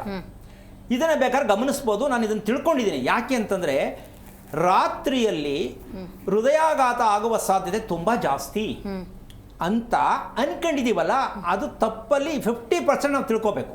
ರಾತ್ರಿಯಲ್ಲಕ್ಕೆ ಹೃದಯಾಘಾತ ರಾತ್ರಿಯಲ್ಲೇ ಯಾಕೆ ಜಾಸ್ತಿ ನಡೆಯುತ್ತೆ? ಏನು ಹೇಳ್ಬೋದಮ್ಮ ಅದಕ್ಕೆ? ಫುಡ್ ಕನ್ಸ್ಯೂಮ್ ಫುಡ್ ಅಂದರೆ ಎಕ್ಕಾಮಕ್ಕ ಸಮಯವಿಲ್ಲದೆ ತಿಂದುಬಿಟ್ಟು ಜೀರ್ಣನೇ ಆಗಿದೆಯೋ ಆಗಿಲ್ವೋ ಅಂತಕ್ಕಂಥದ್ದು ಒಂದು ಭಾಗ. ಎರಡನೇದು ಇದಕ್ಕೆ ಔಷಧ ಯಾವುದಿರ್ಬೋದು? ನಮ್ಮ ಮನೆಯಲ್ಲಿ ಇರ್ತಕ್ಕಂಥ ಔಷಧ ಇದೆ. ಹೃದಯಾಘಾತವಾಗದೇ ಇರತಕ್ಕಂಥ ಬದುಕಬೇಕಾದ್ರೆ ನಮ್ಮ ಮನೆಯಲ್ಲೇ ಒಂದು ಔಷಧ ಇದೆ. ಯಾವುದಿರ್ಬೋದಮ್ಮ? ವಾಕಿಂಗ್ ಮಾಡೋದು ಅಲ್ಲ, ನೀರು. ನೀರು ನಿಜವಾಗಿಯೂ ಕೂಡ ನಾವು ಎಷ್ಟರ ಮಟ್ಟಕ್ಕೆ ನಮ್ಮ ದೇಹಕ್ಕೆ ನೀರು ಬೇಕು ಅಂತಕ್ಕಂಥದ್ದು ಜ್ಞಾಪಕ ಇದ್ದರೂ, ಬಾಟಲ್ ಕೈಯಲ್ಲಿದ್ದರೂ, ಮಕ್ಕಳಿಗೆ ಬ್ಯಾಗಲ್ಲಿ ಹಾಕಿದ್ದರೂ ನೀರು ಕುಡಿಯಲ್ಲ. ಹೌದು. ಇವತ್ತು ಮಕ್ಕಳಲ್ಲೂ ಯಾಕೆ ಚಿಕ್ಕ ಚಿಕ್ಕ ವಯಸ್ಸಲ್ಲಿ ಹೃದಯಾಘಾತಕ್ಕೆ ಬೀಳ್ತಾ ಇದ್ದಾರೆ, ಇದ್ದೋಗ್ತಾ ಇದ್ದಾರೆ, ಇದೆಲ್ಲ ಬರ್ತಾ ಇದೆ ಅಂದರೆ ಮಕ್ಕಳಿಗೆ ಯಾವ ಕಾರಣಕ್ಕೂ ನೀವೇನೇ ಹೇಳಿ ಕಳಿಸಿದ್ರು ಮಕ್ಕಳು ಜ್ಞಾಪಕದಲ್ಲಿ ನೀರು ಕುಡಿಯೋಕ್ಕೆ ಅವಕಾಶ ಇಲ್ಲ. ಈಗ ನಾವು ಕಳಿಸ್ತಾ ಇರೋದು ಎಲ್ಲಿಗೆ? ಎಜುಕೇಷನ್. ಅದು ಯಾವ ಕೇಷನ್ ಆಗುತ್ತೋ ನನಗಂತೂ ಅರ್ಥ ಆಗ್ತಾ ಇಲ್ಲ. ಹಂಗಂತ ಎಜುಕೇಷನ್ ಕಳಿಸ್ಬೇಡಿ ಅಂತಲ್ಲ, ನೀವು ಹಾಕ್ತಾ ಇರೋ ಬಾಟಲ್, ನೀವು ಕಳಿಸ್ತಾ ಇರೋ ಬಾಕ್ಸ್ ಆ ಮಗುವಿನ ಆರೋಗ್ಯವನ್ನು ಎಷ್ಟು ಕೆಡಿಸುತ್ತೆ ಅಂತಕ್ಕಂಥದ್ದು ಅಪ್ಪ ಅಮ್ಮ ತಿಳ್ಕೊಬೇಕು. ಖಂಡಿತ ಗುರುಗಳೇ, ಮಾತಾಡ್ತೀನಿ. ಕೋಮಲ ಅಂತ ಕರೆ ಮಾಡಿದ್ದಾರೆ. ನಮಸ್ಕಾರ ಕೋಮಲ ಅವರೇ. ಗುರುಗಳಿದ್ದಾರೆ, ಮಾತಾಡಿ. ಹಲೋ, ನಮಸ್ತೆ ಗುರುಜಿ. ನಾರಾಯಣ, ಹೇಳಿಮ್ಮ. ಇದು ನನ್ನ ಮಗಳ ಬಗ್ಗೆ ಕೇಳಬೇಕಿತ್ತು. ಏನ್ ನಕ್ಷತ್ರ? ಮಗಳು ಲಕ್ಷ್ಮಿ ಅಂತ. ನಕ್ಷತ್ರ ಮೇಷರಾಶಿ, ಭರಣಿ ನಕ್ಷತ್ರ ಅಂತ ಇದೆ ಮೇಡಮ್. ಎಷ್ಟು ವಯಸ್ಸು? 23 24 ನಡೀತಿದೆ ಗುರುಜಿ. ಏನ್ ಮಾಡ್ತಾ ಇದ್ದಾಳೆ? ಇಂಜಿನಿಯರಿಂಗ್ ಮಾಡಿದಾಳೆ. ಯಾಕೋ ಕೆಲ್ಸದ ಬಗ್ಗೆನೇ ಸ್ವಲ್ಪ ಇದಾಗುತ್ತೆ. ಕೆಲ್ಸಕ್ಕೆ ಹೋಗ್ಬೇಕಾ? ಹಿಂದೆ ಹೋಗ್ತಿದ್ದಾಳೆ, ಆದ್ರೆ ಅಲ್ಲಿ ಒಂದ್ ಸ್ವಲ್ಪ ಕಷ್ಟ ಇದೆ ಅಂತ ಇದ್ ಮಾಡ್ತಿದ್ದಾಳೆ. ನಾನು ಒಂದು ವಿಚಾರ ಕೇಳ್ತೀನಿ, ದಯವಿಟ್ಟು ಹೇಳಿ. ಕಷ್ಟ ಇದೆ ಅಂದ್ಮೇಲೆ ನಿಮ್ಗೆ ಏನ್ ಅರ್ಥ ಆಯ್ತು? ಕಷ್ಟ ಇದೆ ಅಂದ್ಮೇಲೆ ಏನ್ ಅರ್ಥ ಆಯ್ತು? ಅಂದ್ರೆ ಅಲ್ಲಿ ಕೆಲಸ ಮಾಡಕ್ ಆಗ್ತಿಲ್ಲ, ತುಂಬಾ ಕಷ್ಟ ಇದೆ ಕಣಮ್ಮ ಅಂತಾಳೆ. ಮಾಡ್ತಿದ್ದಾಳೆ. ಒಂದ್ ನಿಮಿಷ ನಾನು ಹೇಳ್ತೀನಿ, ಕೇಳಿಸ್ಕೊಳ್ಳಿ ಅಮ್ಮ. ಎಷ್ಟು ಚೆನ್ನಾಗಿದೆ ಇದು. ಕೆಲ್ಸಕ್ಕೆ ಹೋಗಾಯ್ತು, ಅಲ್ಲಿ ಕೆಲಸ ಮಾಡಕ್ ಕಷ್ಟ ಇದೆ, ಅದಕ್ಕೆ ಉತ್ತರ ತಿಳ್ಕೊಬೇಕು. ಅಲ್ಲಿ ಸ್ವಲ್ಪ ಪ್ರಾಬ್ಲಮ್ ಇದೆ ಅಂತ ನಾನು ಹೇಳ್ತೀನಿ, ಕೇಳಿಸ್ಕೊಳ್ಳಿ ತಾಯಿ. ನಿಮ್ಗೆ ಅರ್ಥ ಆಗಿರೋ ನಾನು ಹೇಳ್ತೀನಿ, ಕೇಳಿಸ್ಕೊಳ್ಳಿ. ನಕ್ಷತ್ರ ಭರಣಿ, ಮುಟ್ಟದೇ ಇರೋನು, 95 ವರ್ಷದವನು ಆಗಿದ್ರು ಒಂದ್ ಸ್ವಲ್ಪ ಬಾಯಿಲಿ ಮಗ ಅಂತ ಮುಟ್ಟು ಸೌರ್ ನೋಡ್ಕೋತಾನೆ. ಇದನ್ನ ಹೇಳ್ಬಾರ್ದು ನಾನು. 95 ವರ್ಷ ಆಗಿರೋ ವ್ಯಕ್ತಿನೋ ಚಿಕ್ಕ ಹುಡುಗಿ ಆಗಿರೋ ಕರೆದ್ಬಿಟ್ಟು ಒಂದು ಸ್ವಲ್ಪ ಚೆನ್ನಾಗದೆ ಮಗ, ಬಟ್ಟೆ ಹೊಲ್ಸ್ಕೊಂಡಿದ್ದೀನೋ ಅಂತ ಅಂದ್ಬಿಟ್ಟೆ ಕಲಿಸ್ತಾನೆ. ಅಂತಹ ನಕ್ಷತ್ರದಲ್ಲಿ ಜೀವನ ಪರ್ಯಂತ ಇದನ್ನು ರಿಪೇರಿ ಮಾಡೋಕ್ಕಾಗಲ್ಲ. ಅಂತಹ ನಕ್ಷತ್ರ ಭರಣಿ ನಕ್ಷತ್ರ. ಮದುವೆ ಜೀವನ ಕೇಳಂಗಿಲ್ಲ, 99% ಕೇಳಂಗಿಲ್ಲ. ಇದಕ್ಕೆ ಮದುವೆಗಳು ಆಗತ್ತೆ, ಮದುವೆ ನಿಲ್ಲಲ್ಲ. ಭರಣಿ ನಕ್ಷತ್ರಕ್ಕೆ ಮದುವೆಗಳಾಗತ್ತೆ ಹೊರತು ಮದುವೆಯಲ್ಲಿ ಸ್ಟಾಪ್ ಆಗಲ್ಲ. ಈ ಸತ್ಯವನ್ನ ಯಾವಾಗ ತಿಳ್ಕೊಂಡು ಮಕ್ಕಳನ್ನ ಬೆಳೆಸೋದು? ಮನೆ ಒಳಗಡೆ ಇದ್ರೆ ಭಯ, ಹೊರಗಡೆ ಹೋದ್ರೆ ಭಯ. ಎಲ್ಲಿವರೆಗೂ ಹೀಗೆ ಸೇಫ್ ಮಾಡ್ತೀರಾ? ಆಗೋದೇ ಇಲ್ಲ. ಮದುವೆ ಮಾಡೋದಾ? ಗ್ಯಾರಂಟಿ ಇಲ್ಲ. ಮದುವೆ ಮಾಡಕ್ಕೆ ಒಪ್ತಾರಾ? ಗ್ಯಾರಂಟಿ ಇಲ್ಲ. ಮತ್ತೆ ಹೇಗೆ ಫೇಸ್ ಮಾಡ್ತೀರಾ? ತಂದೆ ತಾಯಿ ನಿಮ್ಮದೇ ಮಗಳು, ನಿಮ್ಮದೇ ಮಗ, ಹೇಳಿ ನೋಡೋಣ ಹೆಂಗೆ ರಿಪೇರಿ ಮಾಡ್ತೀರಾ? ಇದಕ್ಕೆ ಎಲ್ಲಿ ತಗೊಂಡೋಗಿ ರಿಪೇರಿ ಸಾಧ್ಯನೇ ಇಲ್ಲ. ಮತ್ತೆ ಹೆಂಗೆ ಬದುಕೋದು? ಎಲ್ಲಿ ತಗೊಂಡೋಗೋದು? ರಿಪೇರಿನೇ ಇಲ್ಲ ಅಂತ ಹೇಳ್ತೀನಿ. ಆದರೆ ತಿಳ್ಕೊಂಡ್ರೆ ರಿಪೇರಿ ಇದೆ. ಏನು? ರಾತ್ರಿ ನಿದ್ದೆ ಸರಿ ಇಲ್ಲ. ಭರಣಿ ನಕ್ಷತ್ರಕ್ಕೆ ಮೇನು ತಲೆ ಭಾಗ ಪೂರ್ತಿ ಕೆಟ್ಟಿರುತ್ತೆ. ಕಿವಿ, ಕಣ್ಣು, ಮೂಗು ಮೂರೂ ಅಷ್ಟು ಸುಲಭವಾಗಿ ವರ್ಕ್ ಮಾಡಲ್ಲಮ್ಮ. ಇದನ್ನ ನಾವು ಓದಿಸೋರಿಗೆ, ಮಕ್ಕಳನ್ನ ತಂದೆ ತಾಯಿ ಓದಿಸೋರು ಮಗುವಿನಲ್ಲಿ ಇರುವಂತಹ ಭಗವಂತ ರೆಡಿ ಮಾಡಿರ್ತಕ್ಕಂತಹ ಈ ಅಂಗಾಂಗಗಳಲ್ಲಿ ಸರಿಗಿದೆಯಾ ಸರಿಗಿಲ್ವಾ ಅಂತ ಅರ್ಥ ಮಾಡ್ಕೊಳ್ಳುವಷ್ಟು ನಮ್ಗೆ ಸೌಜನ್ಯ ಇಲ್ಲ ಅಂದರೆ ಯಾವ ಪುರುಷಾರ್ಥಕಮ್ಮ ಮಕ್ಕಳು? ಓಕೆ, ನಾವು ಕೇಳ್ಕೊಳಕ್ಕೆ ರೆಡಿ ಸ್ವಾಮಿ. ಹೇಳೋರು ಯಾರು? ಅದೇ ಇವಾಗ ಪ್ರಶ್ನೆ ಬಂದಿರೋದು. ನಾನು ಅದನ್ನೇ ಹಾಕ್ತಾ ಇದ್ದೀನಿ. ಒಂದು ರಾಶಿ ನಕ್ಷತ್ರ ಏನಕ್ಕೆ ಬೇಕು ಅಂದ್ರೆ ದೇಹದ ಯಾವ ಭಾಗ ಏನಾಗಿದೆ ಅಂತ ತಿಳಿಯೋದಕ್ಕೆ ಮುಖ್ಯ ಕಾರಣವಾಗತ್ತೆ. ಅರ್ಥ ಆಯ್ತಲ್ಲ? ಅದಕ್ಕೆ ಬೇಕು. ಈಗ ನಾನು ಟೆಸ್ಟ್ ಮಾಡುವಂಥ ಡಾಕ್ಟರ್ ಅಲ್ಲ ನಾನು. ಆದರೆ ಭರಣಿ ನಕ್ಷತ್ರದಲ್ಲಿ ಉಸಿರಾಟ ಯಾವ ಕಾರಣಕ್ಕೂ ಚೆನ್ನಾಗಿಲ್ಲ, ಮೆದುಳಿಗೆ ಬೇಕಾದಷ್ಟು ಉಸಿರಾಟ ಸಿಕ್ಕಲ್ಲ, ಮಗುವಿನ ಮನಸ್ಥಿತಿ ಚೆನ್ನಾಗಿಲ್ಲ. ಏನು ಕೊಟ್ಟರು, ಎಲ್ಲಿ ಕರ್ಕೊಂಡೋದ್ರು, ಏನು ಮದುವೆ ಮಾಡಿದ್ರು ಮನಸ್ಸು ಖುಷಿ ಇರಲ್ಲ. ಅಮ್ಮ, ಅರ್ಥ ಆಯ್ತಾ ನಿಮಗೆ? ಕರೆಕ್ಟ್ ಆಗಿದೆ. ಅಂದರೆ ಯಾಕೆ ವಿಚಾರ ಹೇಳಿದೆ ಅಂದರೆ ಹೆದರ್ಕೊಳ್ಳೋದಲ್ಲ. ಸಾಕಷ್ಟು ಜನಕ್ಕೆ ಏನಪ್ಪ ಹಿಂಗೆ ಹೇಳ್ಬಿಟ್ರೆ ಮದುವೆ ಮಾಡೋದು ಹೆಂಗೆ ನಾವು ಅನ್ನೋ ಮಟ್ಟಕ್ಕೆ ಅದಲ್ಲ. ಓಪನ್ ಮಾಡಿ ಹೇಳಕ್ಕೆ ಯಾರಿಗೂ ಬೇರೆಯವ್ರಿಗೆ ಗುಂಡಿಗೆ ಇಲ್ಲ. ಈ ನಕ್ಷತ್ರದಲ್ಲಿ ಹೀಗೆ ಆಗತ್ತೆ ಅಂತ ಹೇಳಕ್ಕೆ ನಮ್ಮ ದೇಶದ ಯಾರಿಗೂ ಗುಂಡಿಗೆ ಇಲ್ಲ. ಯಾಕೆ ಹೇಳ್ತೀನಿ ಅಂದರೆ ಗುಂಡಿಗೆ ಇದ್ರೆ ಈಚೆ ಬರಲಿ ಅಂತ ನನ್ನ ಆಸೆ. ಹೌದಲ್ಲ? ಇಲ್ಲ ಬನ್ನಿ ಹೇಳಿ, ಇಲ್ಲ ಕೇಳಿಸ್ಕೊಳ್ಳಿ. ಸುಮ್ಮನೆ ಏನೋ ಮಾಡಿ ಕಾಟಾಚಾರ ಮಾಡಿ ಹೇಳಿಬಿಟ್ಟು ಜನಗಳಿಗೆ ದಾರಿ ತಪ್ಪಿಸ್ತಕ್ಕಂಥ ವಿಚಾರ ಎಲ್ಲೂ ಆಗಬಾರ್ದು. ಸತ್ಯವನ್ನು ಹೇಳೋದಕ್ಕೆ ಸತ್ಯವನ್ನು ತಿಳಿದಿರಬೇಕು. ನಾವು ಬದುಕಲಿಕ್ಕೆ ದುಡ್ಡು ಮಾಡಲಿಕ್ಕೆ ಏನೋ ಒಂದು ಹೇಳ್ತೀನಿ ಅಂದರೆ ಅದು ಯಾವುದೇ ಕಾರಣಕ್ಕೂ ಊರ್ಜಿತವಾಗ್ತಕ್ಕಂಥ ವಿದ್ಯೆ ಅಲ್ಲ. ಹಣ ಬೇಕು, ಒಪ್ಕೋತೀನಿ, ಆದರೆ ಅದು ಆರೋಗ್ಯದಾಯಕವಾದ ಹಣನೇ ಆಗಬೇಕು. ಏನು ಹೇಳ್ತೀಯಮ್ಮ? ಖಂಡಿತ ಖಂಡಿತ. ಅದು ಯಾವುದೋ ರೀತಿಯ ಹಣ ಬೇಡ ಯಾರಿಗೇ ಆಗಲಿ. ನಮ್ಮ ಆರೋಗ್ಯ ಚೆನ್ನಾಗಿರಬೇಕು ಅಂದರೆ ಆರೋಗ್ಯದಾಯಕವಾದ ಸಂಪಾದನೆ ಕೂಡ ಆಗಬೇಕು. ರೈಟ್ ಗುರುಗಳೇ. ಇನ್ನೊಬ್ರು ಕರೆ ಮಾಡಿದ್ದಾರೆ, ಭುವನೇಶ್ವರಿ ಅಂತ ಹೇಳಿ. ನಮಸ್ಕಾರ ಭುವನೇಶ್ವರಿ ಅವರೇ. ನಮಸ್ತೆ ಮೇಡಮ್. ಓಕೆ, ಗುರುಗಳಿದ್ದಾರೆ, ಮಾತಾಡಿ. ಹಲೋ, ನಮಸ್ತೆ ಗುರುಗಳೇ. ನಾರಾಯಣ, ಹೇಳಮ್ಮ. ಗುರುಗಳೇ, ನೀವೇನು ಒಂದೊಂದ್ಸತಿ ಕಾಲ್ ಮಾಡಿದ್ದೆ ನಾನು. ಏನಮ್ಮ? ಮುಂಚೆ ಒಂದ್ಸತಿ ಕಾಲ್ ಮಾಡಿದ್ದೆ. ಸರಿ. ನೀವು ಆಂಜನೇಯ ಸ್ವಾಮಿಗೆ ವ್ರತ ಮಾಡಿ ಅಂತ ಹೇಳಿದ್ರಿ ಅಲ್ಲ, ಸೇವೆ ಮಾಡಿ ಅಂತ. ಅದ್ ಮಾಡಿದೀನಿ ಗುರುಗಳೇ. ಅವಾಗ ಫ್ರೀ ಆದಾಗ ಇವಾಗ ಮತ್ತೆ ಹೋಗಿ ಮಾಡ್ತಾ ಇದೀವಿ. ಅಲ್ಲ, ಒಂದ್ ನಿಮಿಷ ಮಾಡಿದ್ದಕ್ಕೆ ಹೇಗೆ ಅನಿಸ್ತು? ಮನ್ಸಿಗೆ ಒಂಥರ ನೆಮ್ಮದಿ ಇತ್ತು ಗುರುಗಳೇ. ಓಕೆ, ಈಗ ಮುಂದೆ ಏನು ಬೇಕು? ಮುಂದೆ ಏನ್ ಮಾಡ್ಬೇಕು ಅಂತ ಕೇಳಕ್ ಫೋನ್ ಮಾಡಿದೆ ಗುರುಗಳೇ. ಅಲ್ಲ, ನೀವು ಉದ್ದಕ್ಕೂ ಹಿಂಗೆ ಸ್ಕೀಮ್ ಥರ ಮಾಡ್ಕೊಂಬಿಟ್ರೆ ಹೇಗಮ್ಮ? ಒಂದು ವಿಷಯ ತಿಳ್ಕೊ, ನಮಗೆ ಏನೋ ಒಂದು ಮಾಹಿತಿ ಕೊಟ್ಟರು, ಅದರಿಂದ ನಮಗೆ ಪರಿವರ್ತನೆ ಆಗಿದೆ ಅಂದಮೇಲೆ ಮುಂದೆ ನಾವು ನೇರವಾಗಿ ಕೂತ್ಕೊಂಡು ಕುಟುಂಬದ ಬಗ್ಗೆ ತಿಳ್ಕೋಬೇಕು ಅಂತ ನೀವು ಪ್ರಯತ್ನ ಮಾಡಬೇಕಲ್ವಾ? ಬರೀ ಕರೆ ಮಾಡಿ ಕೇಳಿದ ತಕ್ಷಣ ನೀನು ಅಮ್ಮ ಜೀವನ ಪರ್ಯ ಬರೀ ಕೇಳೋದೇ ಆಗುತ್ತೆ ಹೊರತು ಮಾಡೋಕ್ಕಾಗಲ್ಲ. ಒಂದು ಹೇಳಿದ್ದು ಸತ್ಯ ಅಂತ ಗೊತ್ತಾದ್ಮೇಲೆ ಗುರುಗಳು ಹೇಳಿದ್ದು ಸ್ವಲ್ಪ ಸತ್ಯ ಇದೆ ಅಂತ ಮುಂದುವರಿಬೇಕಲ್ವಾ? ಆ ಪ್ರಯತ್ನ ಮಾಡಿ ತಾಯಿ. ಆವಾಗ ನಿಮ್ಗೆ ಎಲ್ಲವೂ ಕುಟುಂಬ ಪೂರ್ಣವಾದ ಸತ್ಯ ಗೊತ್ತಾಗತ್ತೆ. ಒಳ್ಳೇದಾಗಲಿ. ಖಂಡಿತ ಗುರುಗಳೇ. ಈಗ ಹೆಣ್ಮಕ್ಳು ಚಿಕ್ಕ ವಯಸ್ಸಿನಲ್ಲೇ ಪ್ರೀತಿ ಪ್ರೇಮ ಅಂತ ಹೋಗುತ್ತೆ. ಪೋಷಕರಿಗೆ ಸಹಜವಾಗಿ ಆಗುವಂತಹ ನೋವು, ಇದು ಒಂದು ಕುಟುಂಬದ ನೋವಿಗೆ ಕಾರಣವಾಗುತ್ತೆ ಗುರುಗಳೇ. ಮುಂದೊಂದು ದಿವಸ ಏನಾದ್ರು ವ್ಯತ್ಯಾಸ ಆದಾಗ ಇದರಿಂದ ನಾವು ತಪ್ಪಿಸ್ಕೊಳ್ಳೋದು ಹೆಂಗೆ? ಅಂದರೆ ಇದಕ್ಕೆ ಅಸೂರಿ ಪ್ರವೃತ್ತಿಯಾಗಿರ್ತಕ್ಕಂಥ ಒಂದು ಜಾಗ ಅತಿ ಮುಖ್ಯವಾಗತ್ತೆ. ಏನು?